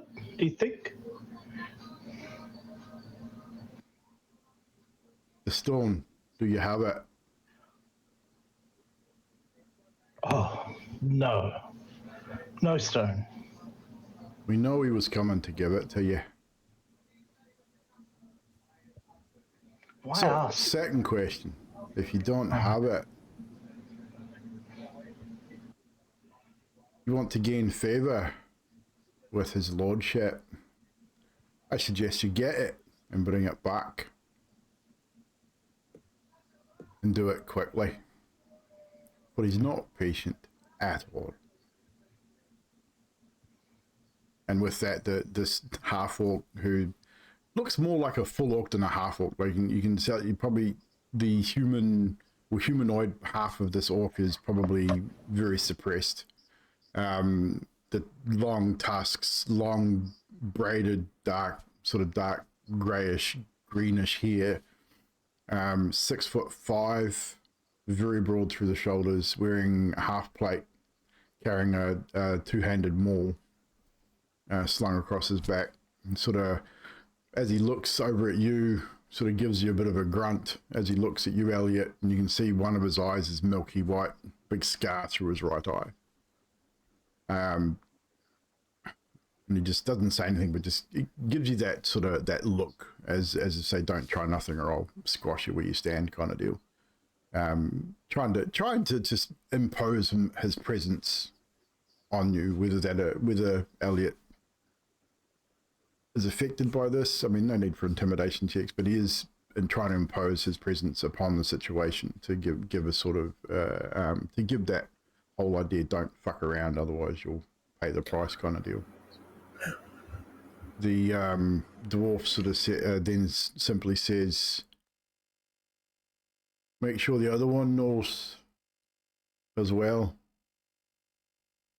because he's kind of made a deal, if I remember correctly. Yes. Be with us shortly. If you've got a moment to hang about, you can tell him yourself. I'm pretty sure you can pass on the message, just as I've passed it on to you. Don't fuck about with this. While this conversation is happening, Droplet sort of does a little bird hop off partway down the street, finds a suitable stone, picks it up with his beak. Everyone wants stones. Hops back over to the dwarf, cocks his head to one side, and just drops the stone at his feet. The dwarf sort of, he glances at you, sees what you did, and just he gives you a look. He's gonna you're gonna have to make this. I think this look is pretty a pretty intense look. I'm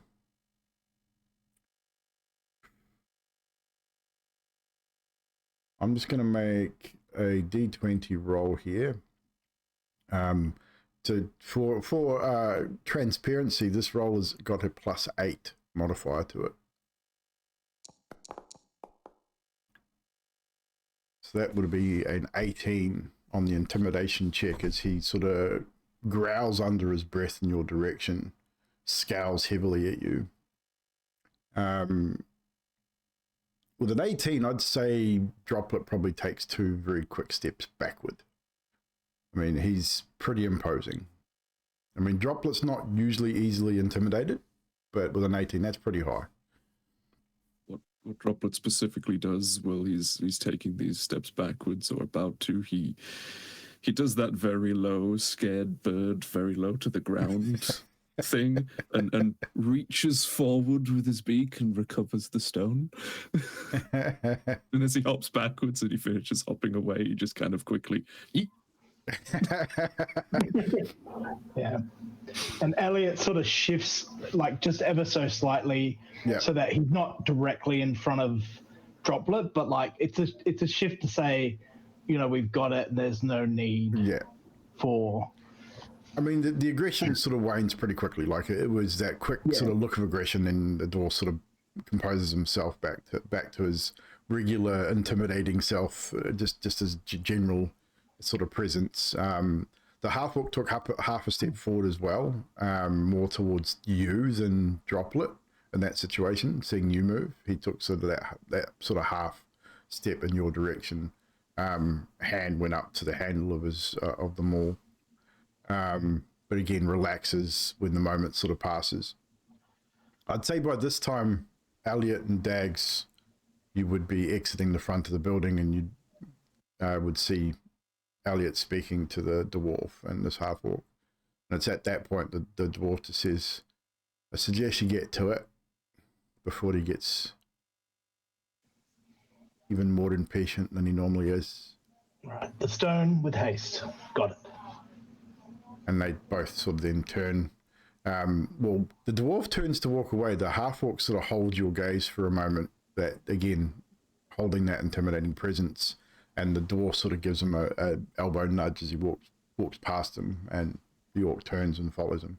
And they walk up one of the side alleys and disappear.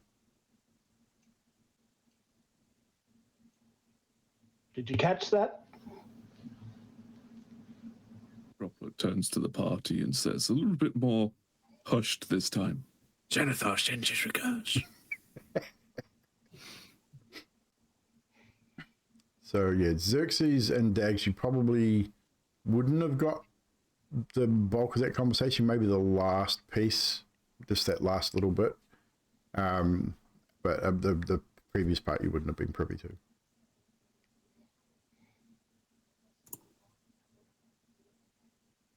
What did they want? Xanathar once again sends his regards, as Droplet likes to say. They want the stone with haste.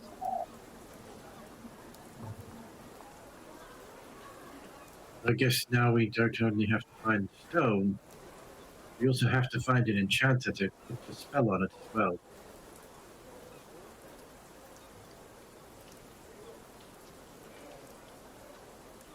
You tell the other one. He made some sort of deal.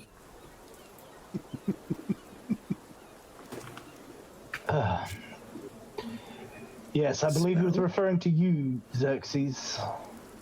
Oh, sorry, Dax. A spell. Yeah, have you not heard of the spell Haste?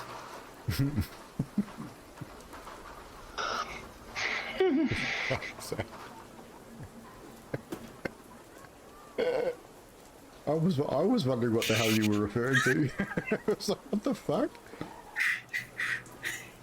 Wait, You said we had to retrieve the stone with haste.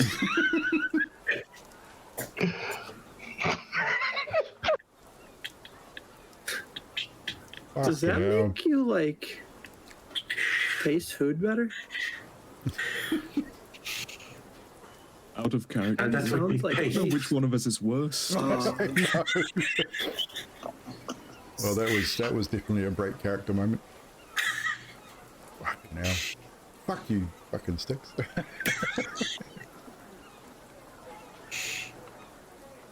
Fucking motherfucker. Wait, so does this mean we don't get the treasure then? If we return it to Xanathar, no. I doubt he'd leave us with any of it. Would he know if we gave him a similar stone? I'll look around.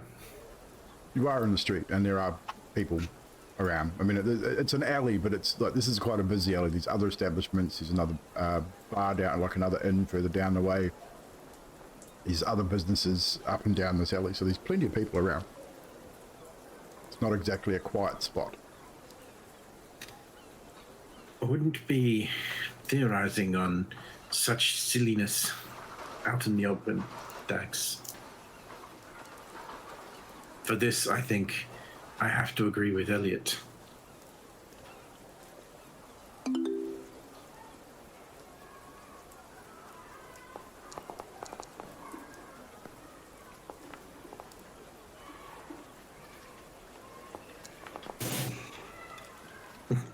Xerxes and Elliot are preoccupied with this conversation. But Dags and Droplet, again, more so Droplet, but Dags and Droplet, you both spy a kid, maybe 3'2", like he's quite a small kid, around the age of sort of 12 or 13, sandy, sort of brownish hair, sort of dark down beside the Troll Skull and down towards the back of Troll Skull Alley. You would recognize him as one of the, yeah, it's the boy. You recognize him as the kid that the City Watch was speaking to yesterday, as he sort of darts down the alley behind you guys. Not a word said. Droplet gives chase. Your passives, all of your passives would be well enough, high enough to know that you Droplet just turns and takes off down behind Troll Skull. Like full breakneck monks. Almost like the other night. Almost like the other night, I'm following Droplet. So in that moment, you got like you and Xerxes and Elliot, you're in sort of this backwards and forwards conversation. Xerxes just agreed with you, which probably shocked you a little bit. Next thing you notice, Droplet takes off. Dags takes off after Droplet, heading back behind the Troll Skull. I guess we're leaving. I'm not going to run though. I'm not much for running. So we'll have Dags and Droplet. I need you guys to make an athletics check for me as you give chase. This kid is quick too, by the way. Droplet is quicker. Dags, Nobody's faster than Droplet. Dags, I mean, you're keeping pace with initially, then Droplet, this kid just sort of dips into a shadow and obviously realizes he's being chased and just legs it. But Droplet, you're faster. You sort of half hop, half sort of glide. You get a bit of a dip in the road and you spread your wing. You know you can't fly, but you, at that pace, you sort of spread your wings anyway, and you get a bit of a glide, which gives you a little bit of an advantage as you sort of get down this dip, and you catch up to the kid. How do you catch up with him? Tackle him? Do you grab him? How is Droplet catching up to this child? Dags isn't too far behind. So, I mean, Droplet knows it's a kid. He knows he's a witness. He remembers this. So he's not going to try and bring the kid to the ground. But what he will do with his extra speed and movement range is he's going to get ahead of the kid. And when he's a couple of feet ahead and he knows he's got enough time, Yeah.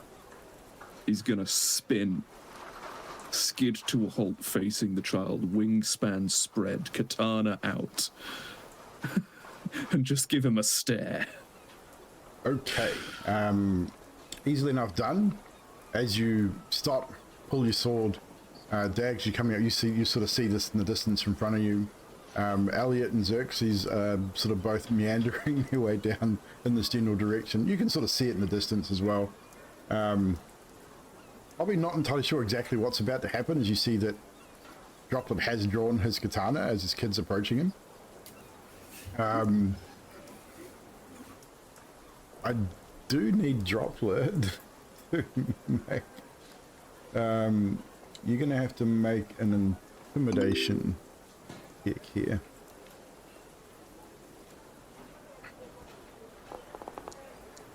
Ooh, that was very nearly an 18. Droplet's not overly intimidating. This kid's seen a bit. He's a bit of a street kid, and he sort of he pulls up, stops. No, he's not very big, so he sort of skids to a stop, sort of looking at you, sort of gives you a bit of a side eye, and looks like he's about to dart to the right, and in your peripheral you can see there's a very narrow sort of alley, like a real narrow gap between set of buildings, which generally a lot of these kids are using to escape city watch. It's not big enough for a full-size person to get into. Dags, you can probably see from your position, which is probably only about 15 or 20 feet behind, this kid's looking in this direction and looks like he's about to dart off. So what I will need you both to do again...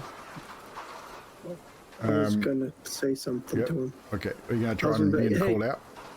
Yeah. Hey, just wait. We're not gonna hurt you. We need to talk to you. Okay. In that case, then I need you to make a persuasion check. Yeah, not quite enough yet, Tio. You need 5k. Ooh, 14. You got pretty high charisma. Plus 7. Yeah, you got pretty high charisma. So with a 14, Expertise. He hesitates, like he doesn't immediately dart off. He's got half an eye on you. He sort of looked over his shoulder to you, Dags, and he's watching Droplet, and he's sort of half by watching Dags as you do you slow down and approach him more slowly at this point? Now that he's sort of stopped and listening? Yeah, I would probably make sure that he can't just dip out.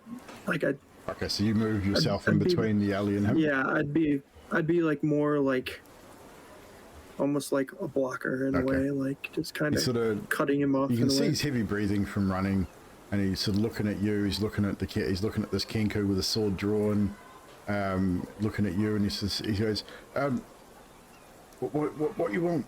I didn't do anything. Honest, I didn't steal nothing. What do you want? Just wait for the old man. He'll know what to ask you. And you can see he's scared. Like he's not scared, but he's really worried that now he's got a Kenku with a sword drawn. He's got you sort of walking up on him. And now sort of looks over his shoulder and sees Xerxes and Elliot walking up as well. And it's like 4 grown men now virtually surrounding this child, and he's starting to freak out a little bit. So I'd say by this time, Xerxes and Elliot, gotten close enough to interact. Walking up, and Elliot's like, in this instance, I meant haste as in quickly and not necessarily the spell. And oh, fuck, it looks like Droplet's about to kill a small child. I didn't do anything, I swear. Please don't kill me. Kill you. It's quite all right. We're interested in the explosion the other day, and we were wondering if you knew anything about it. Sorry, Did you but score that anything? specific line triggers a memory in Droplet, and his beak opens, and you just hear, "Please don't kill me."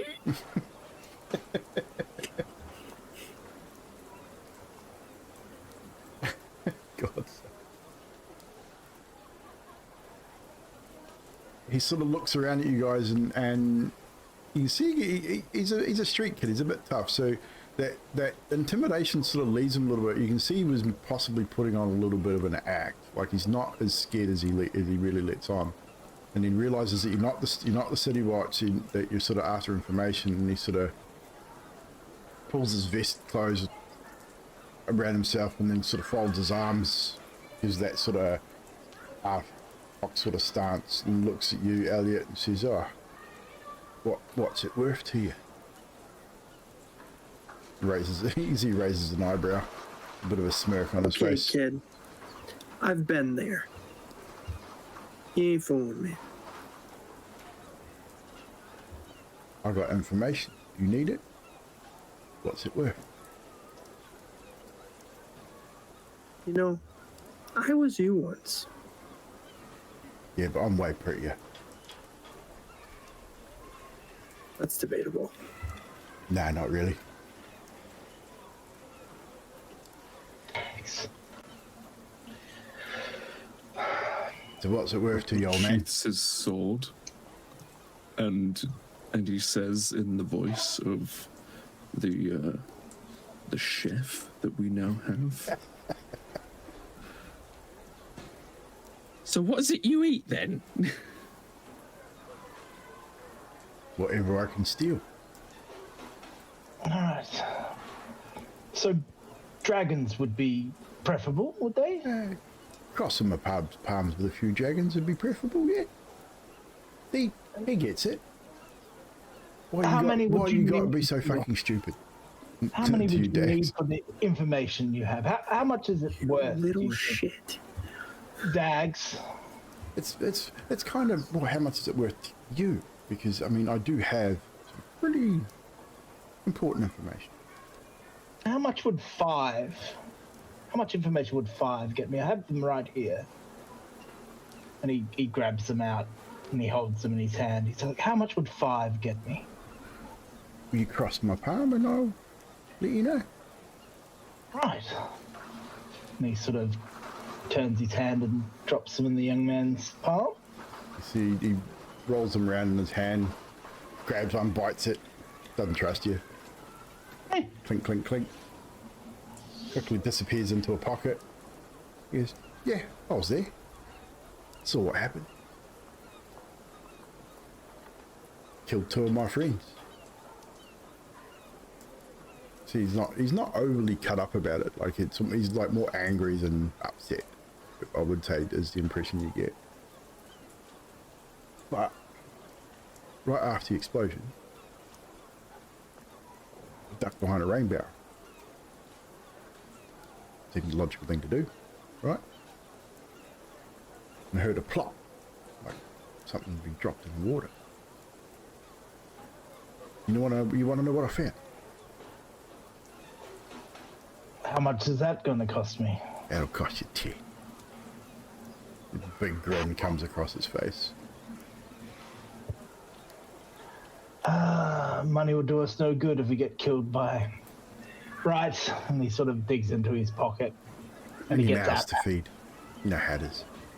He gets out 10. He's done this. Okay. He's just gonna. So gonna he want accepts the 10 pockets out, and out of his other pocket, almost the instant one hand disappears into one pocket to drop the coins, his hand goes into inside his vest pocket and produces a necklace. A very elaborate gold necklace with several rubies across the front. 2 of the rubies are missing, however. Seems it has a number of rubies sort of inlaid in a sort of pattern across the front, but 2 of them are missing. So, found this interesting item. And he hands it over to you.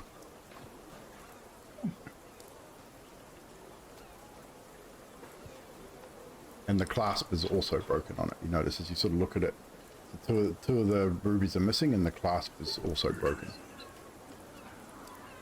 An insight check. You can inside check if you wish. Give me 1 second. Get a droplet here.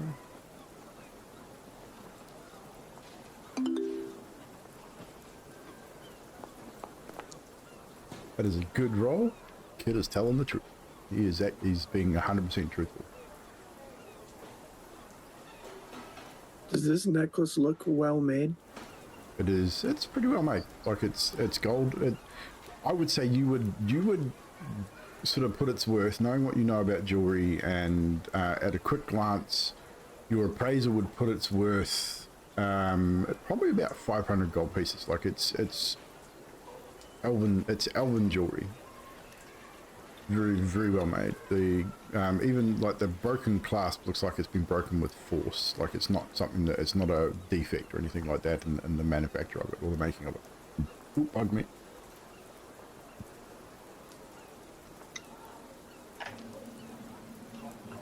Right. Did you happen to spy a gnome? Yeah, I mean. A lot of people were killed in the explosion. I think one of them was a gnome. I mean, he was sort of right there when it happened. Like, you know, he was right there. Sentiment. Nothing suspicious about the gnome then. In fact, he was too well dressed to be in this fucking alley. I mean, even you're kind of too well dressed to be in this fucking alley. I try to be too well dressed for any alley. Really? No. What was in his pockets? And I give him a knowing look.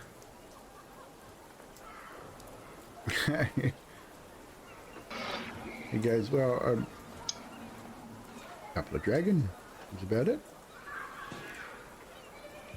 Expected to be more. But then City Watch turned up. Well, you guys turned up, and the City Watch turned up. Kind of why I ran, because kind of figured you were working either with a Zhentarim or City Watch. I mean, can I go now? That's pretty much all the information I got.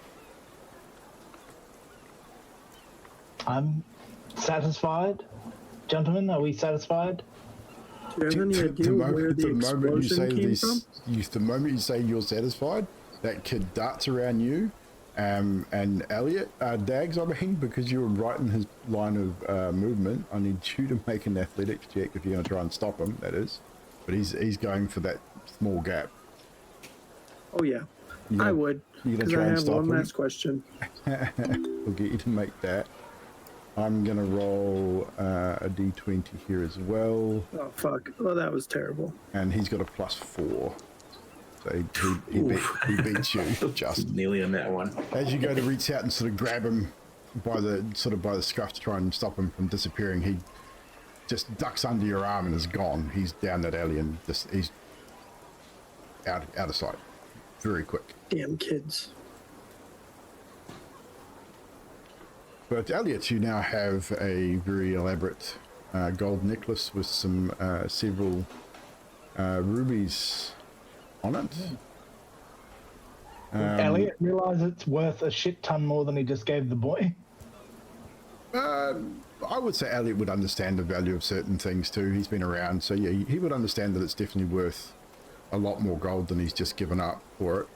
But the kid, I mean, the kid, 15 dragon to that kid will feed him for a month. Like and Elliot would understand that too, probably. Could have fed him for the rest of his life. Yeah. Yeah, so it is what it is. You now have a necklace. I think he was being honest, and we probably don't need to accost any more children in the street in broad daylight. With a sword. Droplet just slumps his shoulders and goes, anything worth doing is worth doing poorly. Shit.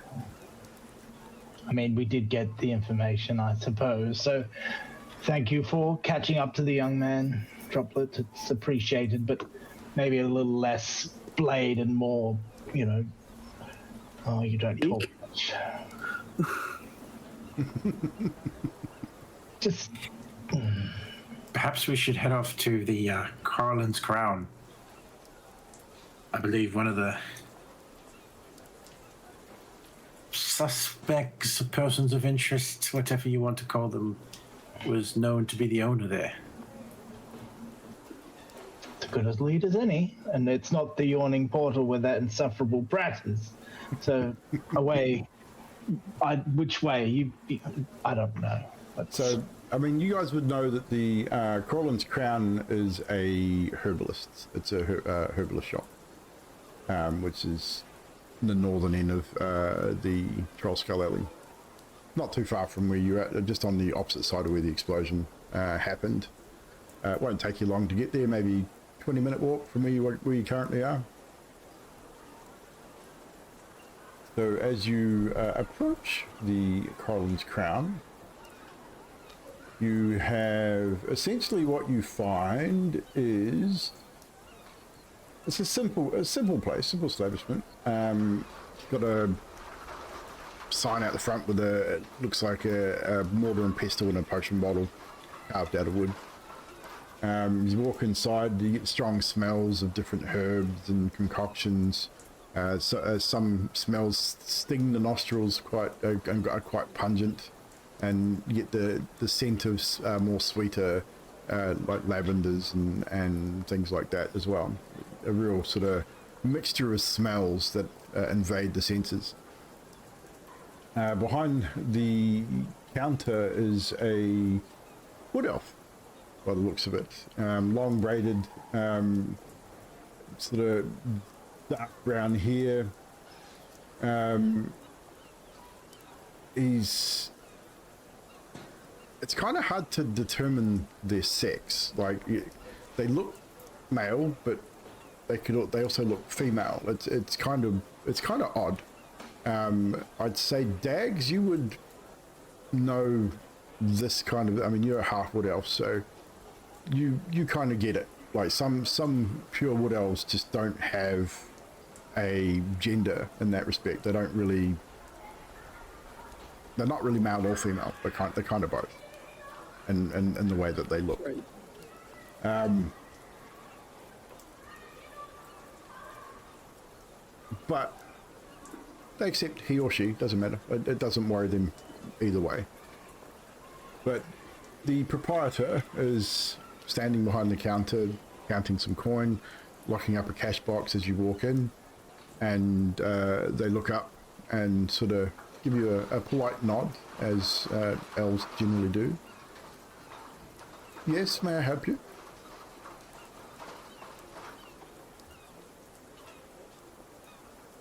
I believe you may have been in the vicinity of the explosion yesterday.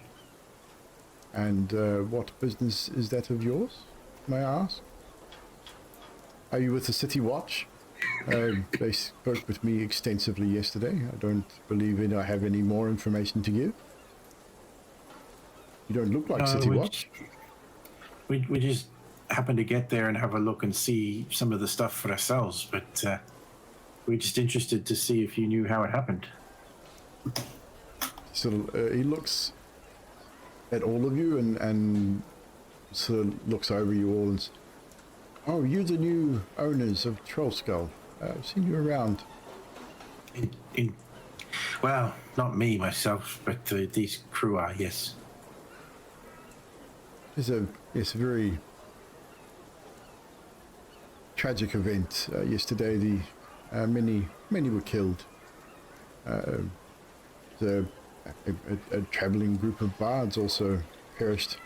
Not that that's a great loss, but I mean, anyone's death is not a very good thing in this day and age, but many, although Zhentarim, may they rot in hell, they were also killed.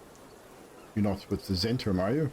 He sort of gives her sort of almost swallows his words, waiting for a response. No, certainly not. And death for anybody when it comes out of order is certainly not a good thing. No, of course. I don't know if I can be of aid. I mean, why are you inquiring about the explosion? Did it affect you lot down there at the other end? Not specifically. We were just... Apparently there was somebody who was looking for us when they were lost in the explosion. Oh, see. Well, I was watering the plants in the greenhouse on the second floor of my shop. When the blast blew out some of the windows, and luckily I was not injured. Though the smoke, through the smoke, I saw a cloaked man take something from the body of that poor dead gnome gentleman. They started limping away. Seems he was badly burnt, and casting glances over his shoulder like he was expecting someone was following him. And he headed for the bent nail. You know where that is? I believe I may. You would know. It's another establishment in the area.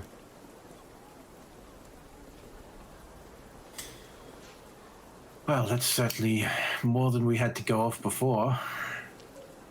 Did you get any more information other than that he simply had a robe on? Did you catch any other features? How tall was he? Or she, I suppose. Well, it was kind of hard to tell through all the smoke and whatnot, but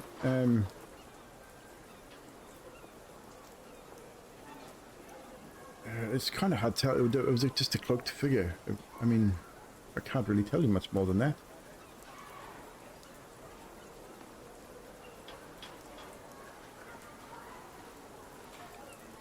It was a tragedy that young Sebastian had to die that way and to have his things stolen after his death. Just, and like Elliot's pretending to... Okay, Elliot.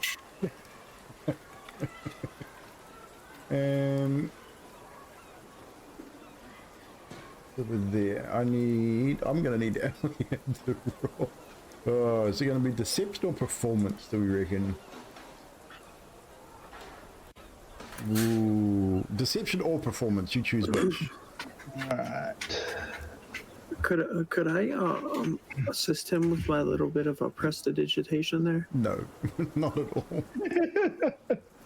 I mean, that requires you casting a spell, and it's got vocal and somatic.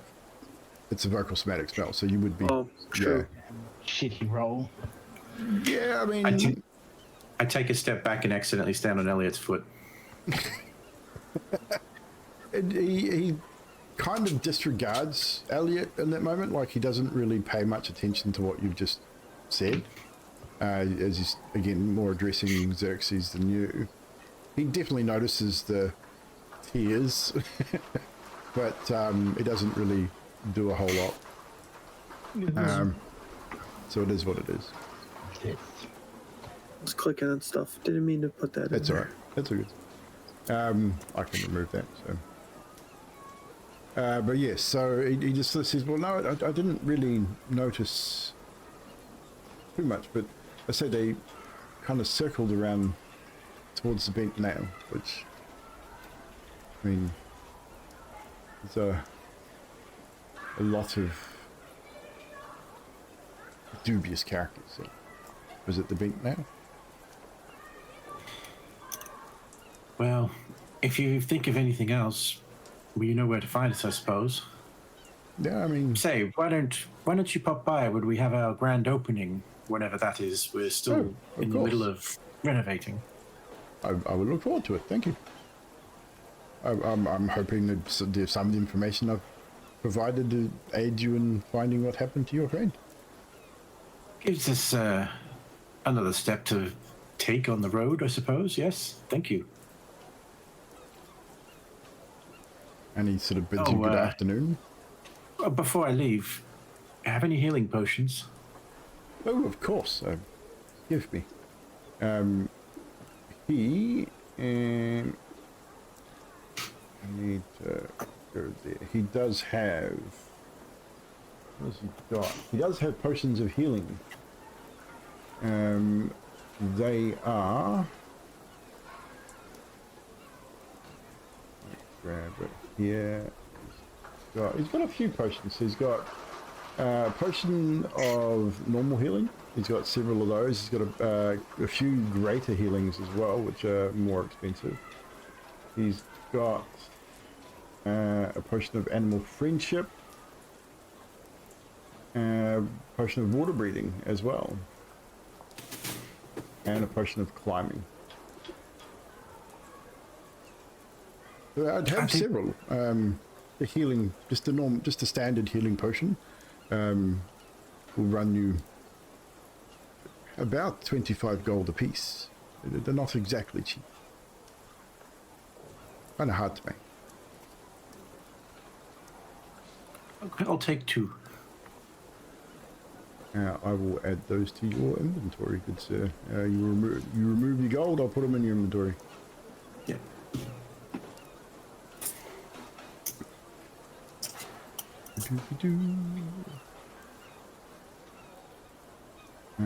You have...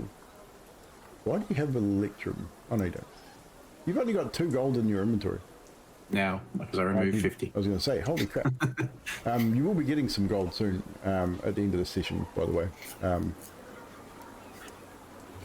Before I forget. Don't let me forget. And I can't spend those 2 either. no, well, those are your 2 coins, aren't they? So, yes, he does hand those over. And the rest of you, can I perhaps interest you in some of my wares? Bastion would have loved this place. I'm It's a sure. lovely shop you've got here. Thank you. I'm sure he may have. I mean, he may have even purchased from me before. Oh, if only a healing potion would have protected him from... Oh, I'll take 2, please. And you had a pity. It's like a complete change of... So remove 50 gold from your inventory, and I will put in 2 potions of healing for you as well, Elliot. Done. Anybody else? Droplet? Seeing as everybody is apparently taking 2 health potions, Droplet will look at Xerxes, and then Droplet will look at Elliot, and then Droplet will say, I'll take 2, please. And same for you. 50 gold pieces for the 2, and I'll drop them into your inventory. Done. Easily enough done. So he, again, if that's everything, he bids you a good day and goes about his business. So this leaves you with 1 more person to potentially talk to if you so wish, which is the nobleman that was seen. He is more than likely, he's probably more than likely either, if he's in the alley, he'll be at the Bent Nail, or he will be in the Yawning Portal potentially. That's about your only 2 leads there. Well, to the Bent Nail it is. Yes, to the Bent Nail. And Dags. And Elliot grabs the 2 health potions. He's like, these are for you. Mind yourself. Oh, I will swap those from the player's inventory. that is funny. Second, we got a Dags and Elliot. Droplet splits his and gives one to Elliot. You guys are a pain in my butt. Yeah, it's just to annoy you, really. It's Yeah, easy. pickpockets the lot of us and they takes them all. So I you- thought about Spider handing him into Dag's Oh, pocket. that could have been done too, but I'm like, what's the point of that? He won't know he has them, and then he so won't use them. Elliot has one, Dags has two, and Droplet now has one. Yes. Elliot just Correct. nods to Droplet. Thank you. Right, done. Too easy. It's actually not as difficult as it seems. Nightshade, what's up? So with that, you head out and you head towards the Bent Nail, which you do know the whereabouts of. It's in the alley. There's a lot of places, obviously here. The Bent Nail is a small wooden structure. Has a small wooden side above the shop. The main door is bare except for a large bent nail sticking out of it. The front room contains displays of ornate wooden furniture. It's not a bar, but it's a furniture shop. As you sort of walk in there, it also has a selection of bows and crossbows. Many different wooden things as you walk in. The wall behind the counter is lined with rows of finely carved wooden canes, quarterstaffs, and shields. Also. The owner and chief artisan of the Bent Nail is a male half-elf, and he seems to be working on, like, there's no counter per se, but you can see in the area he's sat at a bit of a workbench and he's working on what looks like maybe a finely carved longbow. He's working on the finer details. He sort of looks up as you enter.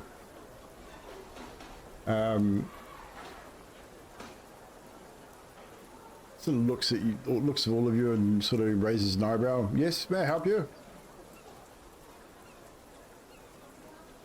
Quickly now, I'm fairly busy. Back orders or not. Quite right. Did you? I'm sure you must have heard the explosion the other day. Didn't everybody who rocked the whole street?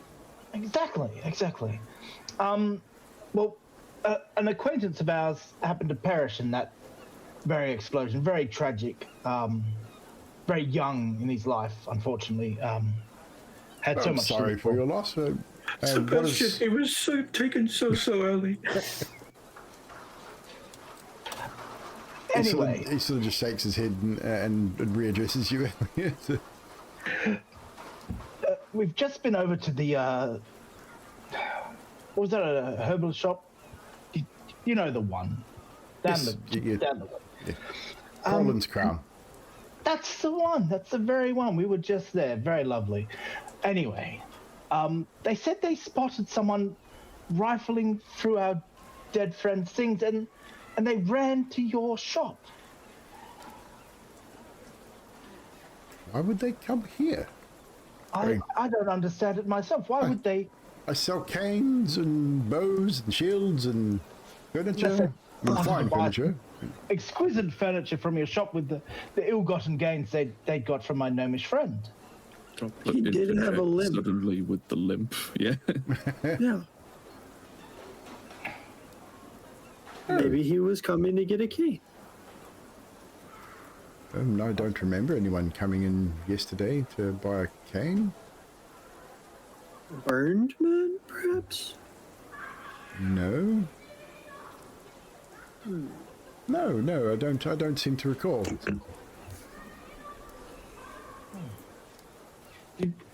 Anything else? Anyone come in that day?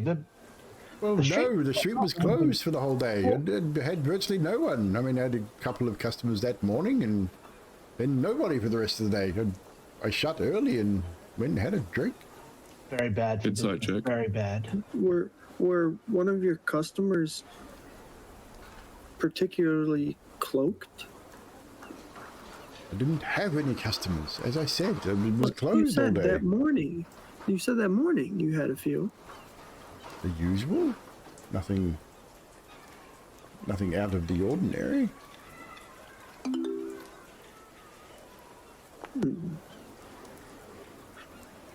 19 droplet. Inside check for droplet. While these guys are talking, I'm going to quietly, in my faking of crying, be slowly casting Detect Evil and Good. Does it have vocal and somatic? It does, yes. You'll need to make a stealth check first.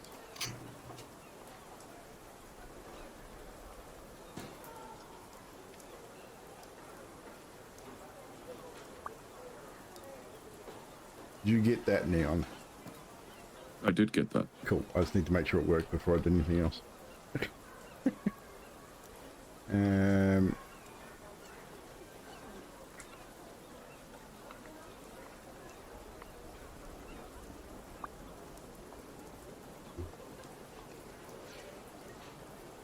So, you're going to try and cast a spell, you said? Yeah.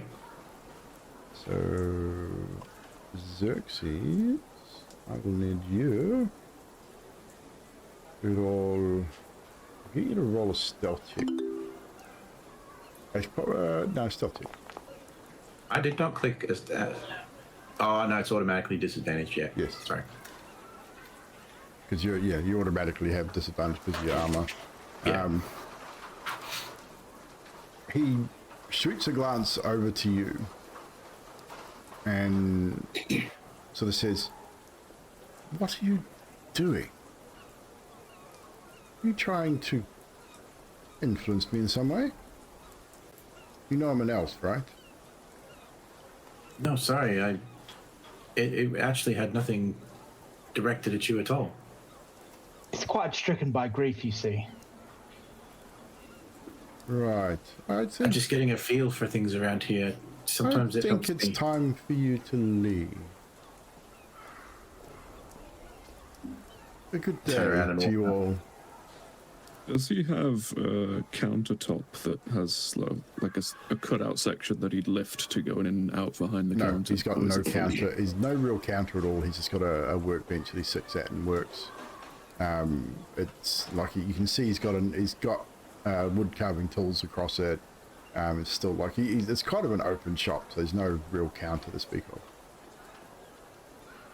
Kind of like a furniture store almost. Yeah, it just he does a lot of his work out in the view of people that are in the shop, like while he's there. Could I? This may be entirely just impossible, but could I make a stealth check? What are you trying to do? What is the intent here? I want to sort of, while this conversation's been going, to sort of be moving around the edge of the shop, around the shelving and so on, and then try and just get really low, out of line of sight. I want to sneak up on the guy. Really open. It all really depends on the layout of the shop. Yeah, like I said, there's not too many places you could get him behind him. Like he's got himself set up in such a way that he can see his whole shop, and obviously the wares that he has on the walls, and like there is stuff behind him, and it would take I mean, you could definitely try it, but it would take I think it would take a lot for you to get round behind him where he couldn't see you. How obvious would it be to the rest of us that you were trying? Like, would you try and indicate to the rest of us that you were trying to do something so that we may assist? I mean, while I was off to the side, I'd sort of, if anybody caught my eye, I'd give them a glance, but that's the best. Yeah, kind of hard to tell with Genku too. Like, I don't know that there'd be any real. I mean, you could make. That's how insightful you are. Yeah, I mean, what's your passive insight? Passive insight. It'll be in brackets next to your insight on your skills in your boundary sheet. 10. Yeah, I'd say not really high enough to determine that kind of thing. I mean, I'll definitely allow the stealth check, but I will say the DC is going to be fairly high. He is an elf after all. He is, and his perception is fairly high in itself. And as far as any aid, I'd say that if you saw him moving, I'll tell you what. who was engaged in conversation? So, Elliot, you were engaged in conversation more so than anybody else. I'd say you wouldn't be able to be involved in this. Yeah. Dags is probably hanging back a little bit. I'll get Dags and Xerxes to roll. I'd probably be looking at bows. Okay, so I'll get Xerxes to make an insight check. Would you have said that my spell still went through? No. Or was it interrupted? It was interrupted, definitely. So I'll get you to roll the inside check. I'd say not high enough to know what Droplet was up to, so Droplet will get you to make your stealth check. Not at disadvantage, it'll be a straight roll, but the DC will be fairly high. This is fine. This is fine. Come on. Ooh, 24. That's a good roll, but still, as I said, DC was fairly high. I expected over 20.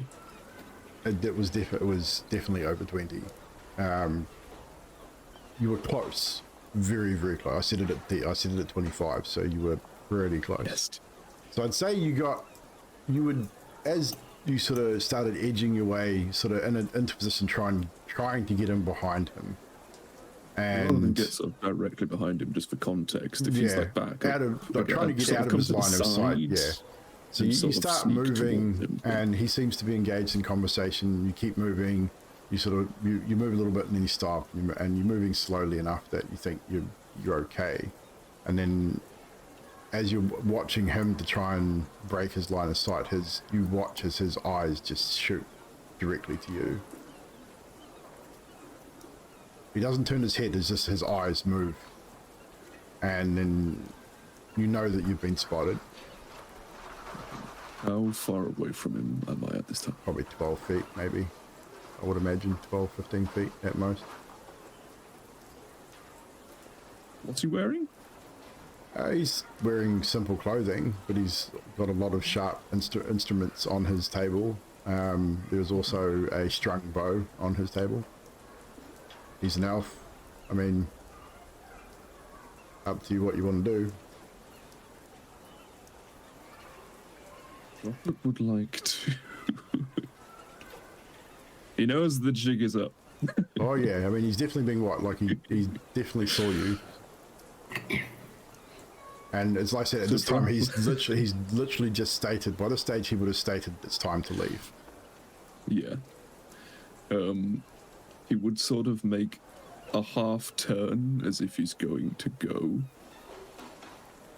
But then he's going to dart forward and just try to raise the leg or hem of the clothing at the guy's nearest leg. Okay. I'll get you to make a athletics check. He's also going to make, this will be a contested athletics. So he's going to roll a d20. His modifier is +8, so you know. Man's +1.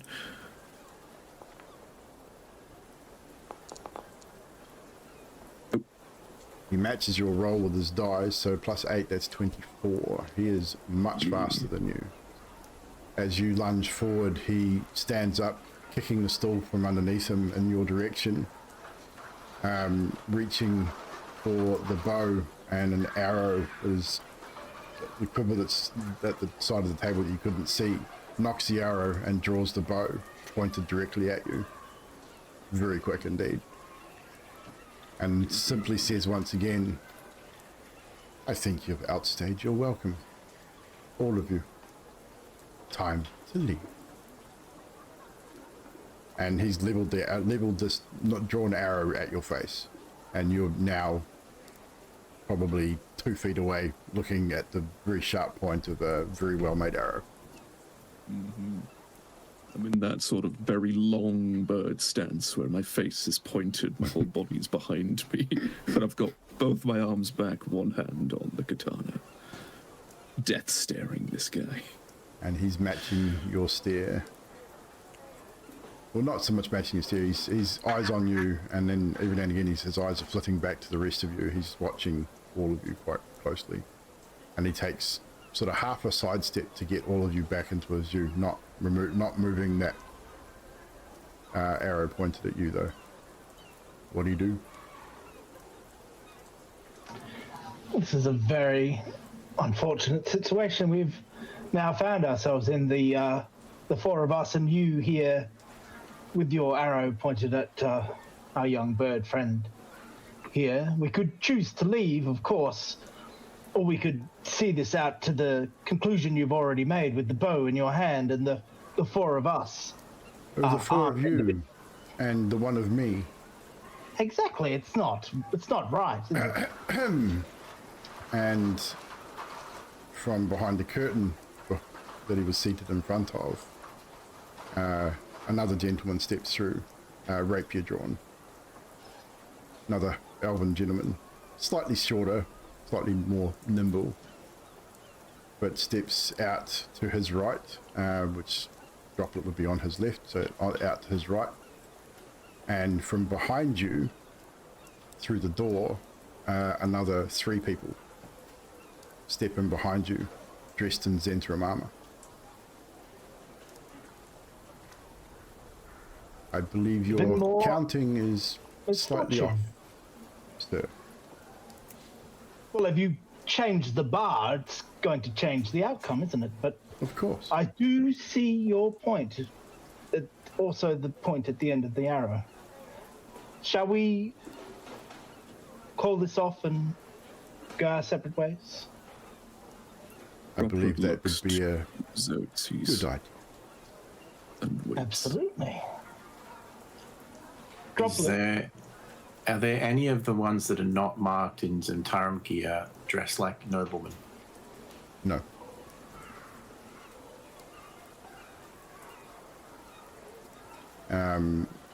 The one thing you do notice now that he's drawn his arrow, this arrow though, his sleeves are rolled up, and on the inside of his left forearm is the tattoo of the Zhentarim as well.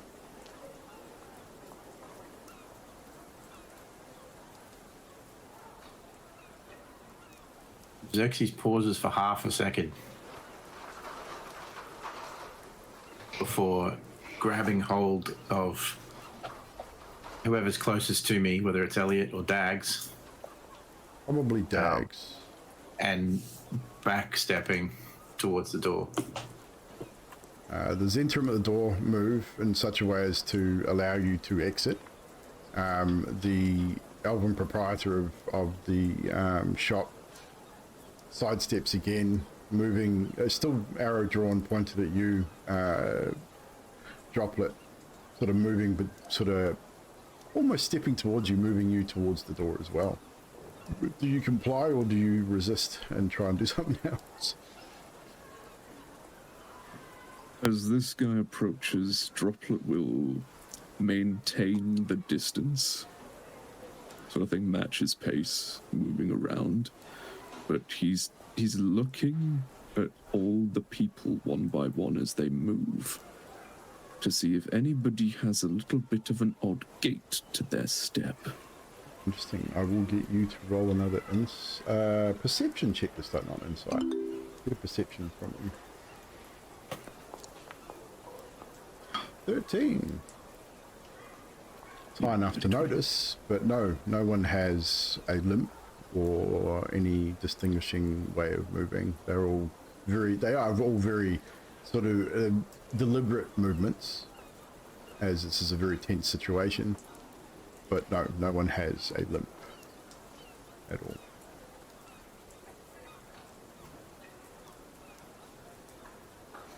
Are there any of the party still in the room, other than Droplet? Yes, I'm standing at the door. Elliot wouldn't leave without Droplet. So eventually what would happen is this elf would move you to a position where you would have a straight line backward step to the door, and he would stop advancing at that point and just maintain the drawn arrow. The man to his right still has his rapier drawn. The three in Zhentarim armor that came in behind didn't have weapons drawn, but they are all armed. And they've all moved in a way to allow you access to the door so you can't leave.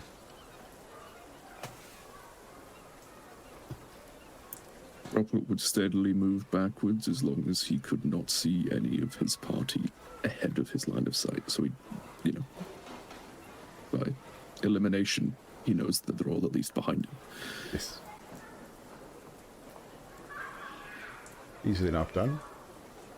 And So are you all anybody, going to, if are they you are all ahead going of to Droplet. exit the shop? I will wait until the last of the party is out.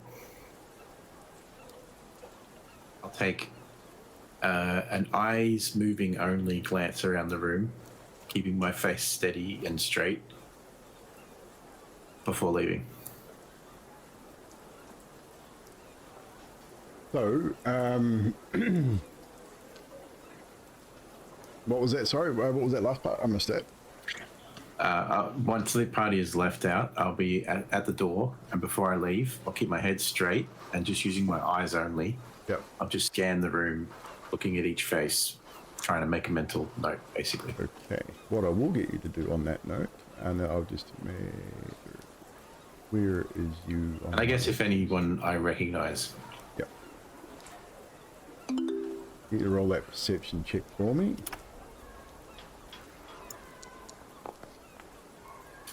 Ooh, no, not a face you recognize at all. Droplet, because of your role earlier, the one thing I will say is that as the person that moved out from behind the curtain came into view, you would have been close enough to get a peripheral view into that room, and there was another person in there. They were cloaked. They did have a cloak on. They weren't moving, so you couldn't see whether they had a limp or not, but there was someone else in there that you didn't really get a decent look at. And obviously you have the results of your insight check from earlier as well. So as you slowly back out of the establishment, one of the Zhentarim moves in as you will leave, and he closes, and you hear the door be bolted from the inside as you are basically forced back out into the street. I'd say by this time we're looking at probably just after lunch with all that's sort of gone on, so we're sort of midday-ish. You do have some information, not a lot, but you also have had now another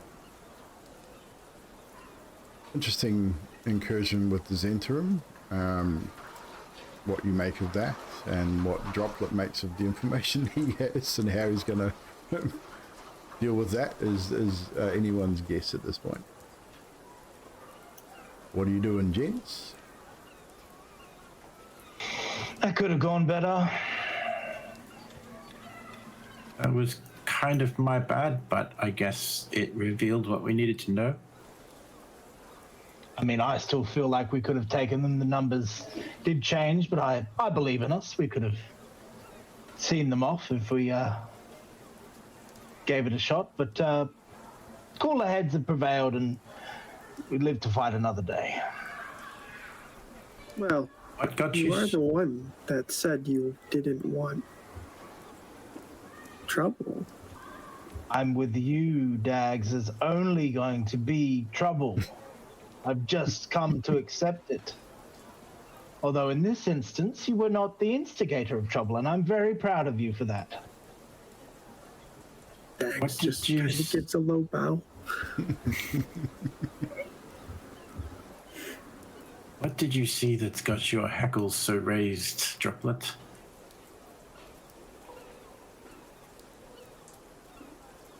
You hear the voice of the herbalist, broken though it is.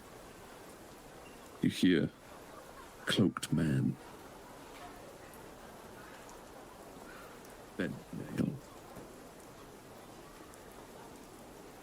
We lost part of that last bit, and that might Sorry. crank it out. You just hear, broken though it is, the words from the herbalist. Cloaked man, bent nail. And he repeats a few times as he sort of agitatedly paces in the street. I thought as much. I see only really three courses of action here. One of them not so good for us.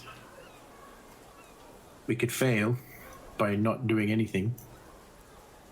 Won't look so good to the Xanathar's group. Or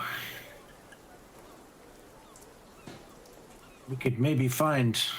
Did we get his name, the boy? No, you did not. See if we can't find him again. Or maybe some other young, able to speak child. And get them to report to the City Watch the evidence anonymously, so as not to draw attention to ourselves. I mean, I could technically do something about that. I mean, I haven't been in the city for long. I just get the impression that the City Watch is not going to do anything about the Zhentarim's dealings. I feel like they'd rather turn their eye somewhere else. We also don't know for sure if this cloaked figure is here. Certainly. Like, I don't know why. could have been any cloaked figure. But it could be any cloaked figure. I mean...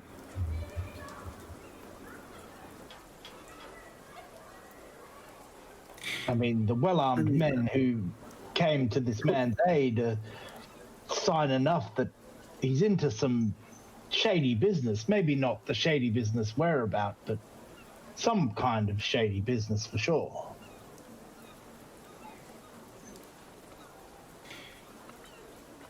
Well, this is where the third option comes in. We do something about it, and we take this opportunity to plan accordingly.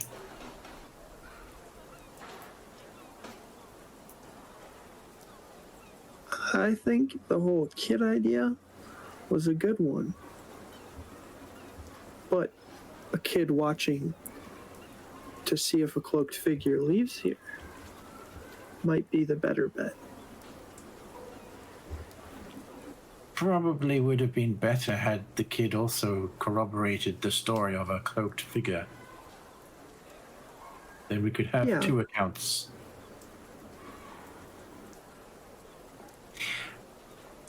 Here is another thought. We could go find Barnabas.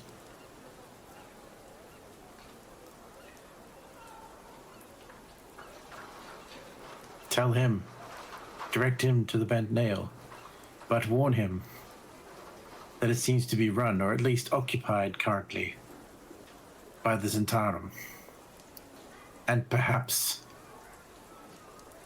somebody involved in the explosion themselves.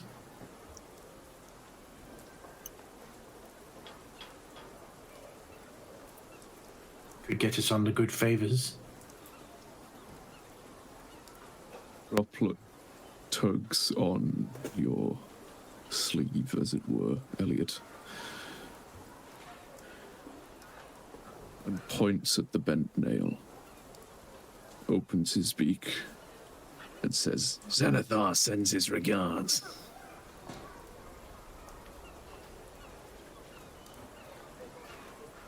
Xanathar, and he points to the nail, sends his regards.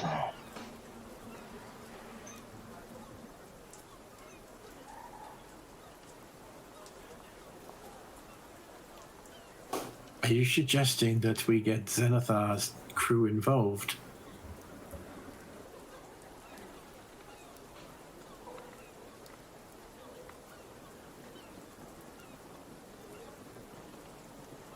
Just looking at you.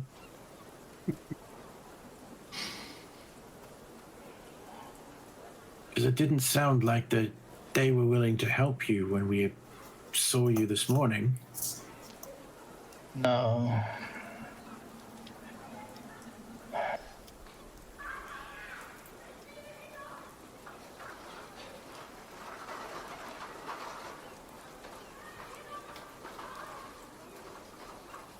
And I suppose your deal, whatever deal it is you made, probably isn't covered by giving them vagaries about possibly the stone they're looking for is in this shop with the Zhentarim.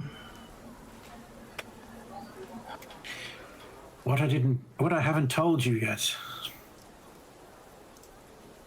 is what I told them. Or should I say, what I told... Checking my notes. Is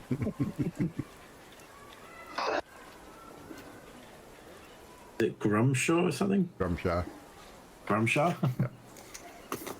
What I told Grumshaw Rumshaw. was that I was a former member.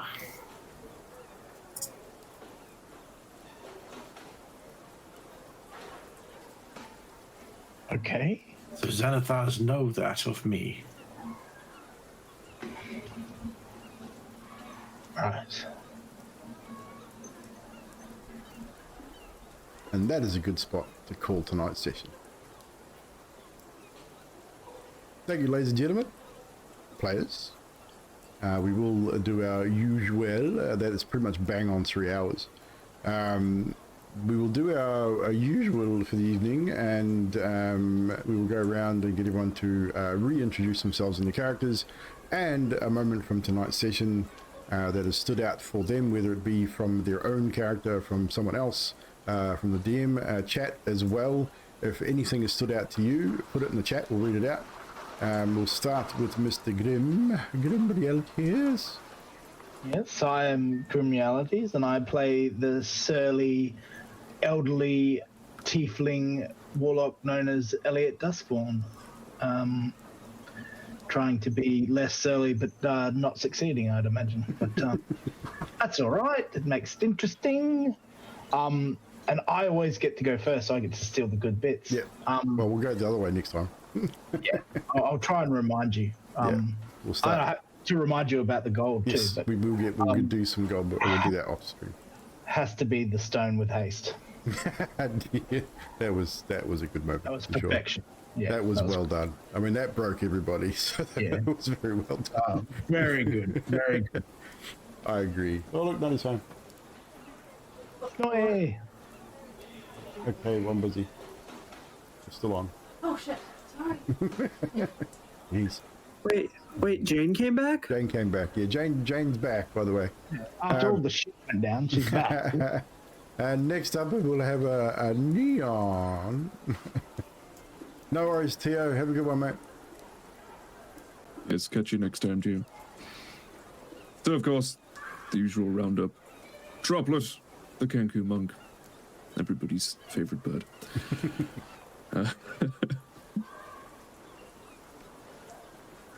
There were so many moments tonight. From just about everybody. And with of course, the Stone of Haste gone. And I'll have to refer back to the breakfast table. And once again, Xerxes just taking every single sentence from everyone at the table and turning it into a damn quip. Yes, of course. You broke me, you broke Droplet. Broke everybody. Well done indeed. Next, we will segue to Xerxes. Oh, I am Six playing Xerxes Devrain, half-drow paladin. For anybody interested, we are level 3. I am an Oath of the Grave Warden paladin. And I think my favorite hideously part... disfigured. Yes.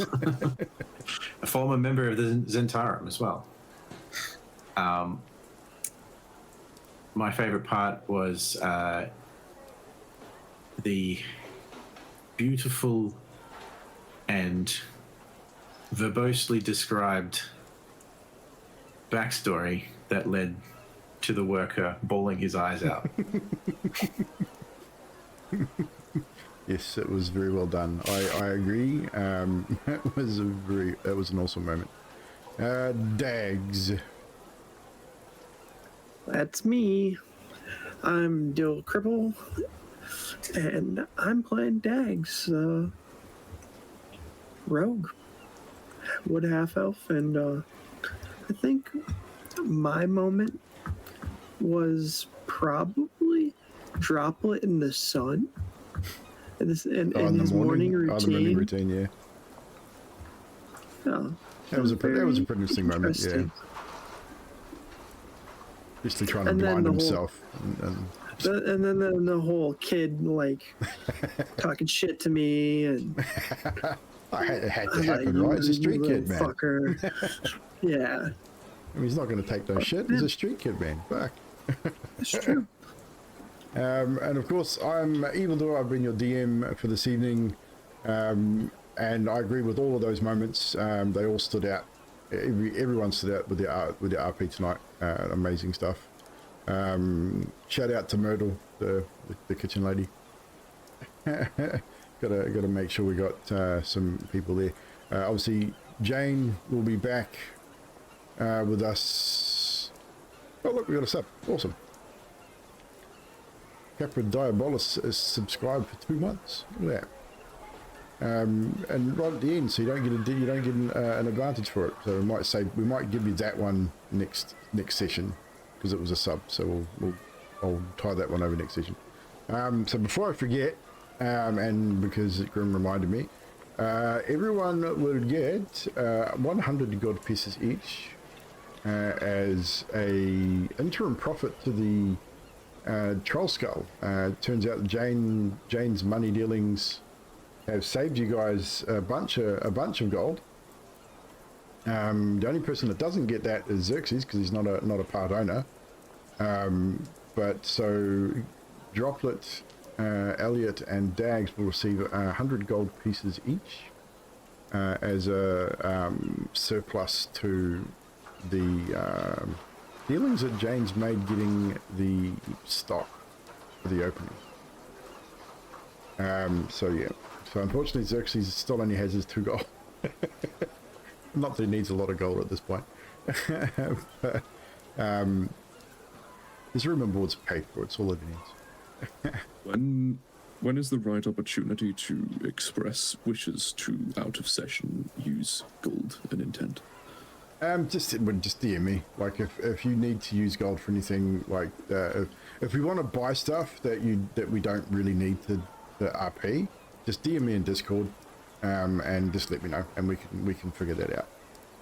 Obviously, you know that you've got a herbalist down the road from you guys now, so you can go buy healing potions and like potions and things like that. His stock will change from time to time, so he will not just have those particular ones. He will have others on occasion, but we don't always have to RP it. So if you are looking for something in particular, magic items obviously going to be expensive, so you guys are probably a little low on funds for those kind of things just yet, but moving forward, there'll be a little extra gold and also the chance to find more magic items. But realistically, with a 1 to 5 module, we're probably not going to have any real need for any major magical stuff anyway. Most battles are going to be pretty straightforward. So I hope you were taking notes about the information you have. As I said, Droplet got a whisper from ZDM over his insight check about the bent nail. So make sure you keep track of that. Next session will be in 2 weeks' time. Again, back here on Kick. We're going to keep everything over here on Kick. So pencil in the 7th of October will be our next session, and Nutty Tart, aka Jane Smith, will be back with us on that one as well. So we'll be a full team of what was it? Floons, freaking Floons Flautists or whatever it was. I don't know. Whatever you decide to call yourselves. Floons Flatulent Flautists. No. Yeah, that sounds about right. Wait, the 7th or the 6th? 7th. It'll be a Friday. 6th for you. 6th for you. It'll be the 6th for you. Yeah. 7th for us. Yeah. So again, I'll put it in the Discord so it'll put it in your local time. So wait, actually no, it will be the 6th. Sorry. Yeah, it will be the 6th I'm for looking us. at the wrong because we're after midnight, so it's switched over. So the 6th for us. So you're right. Okay. It will be the 6th. Okay. 6th of October is a Friday. So yeah, so definitely look at that, and no stream tomorrow because I've got other D&Ds tomorrow with Baz at the home game, and I don't know if I'm going to do a bonus stream on Sunday. I might if the first Descendant is still up and running. If anyone wants to come and hang out, maybe do some stuff on that. I might do that on Sunday night because Nutty's going to be at work. So, actually, no, may not be. Aye. Someone will be at work, but Monday we'll be doing some stuff. We've got Farlight to do, new seasons out in Farlight, so we've got some stuff to do there. We've got Rainbow Six stuff next week. We've got possibly BG3 stuff to do, but we'll deal with that when the time comes. But that is me. It is after midnight. I'm going to say goodnight, and thank you very much to the players for telling your story. Thank you to the people for being here and hanging out with us. Hope you enjoyed it, and we will see you when we see you. Ciao for now.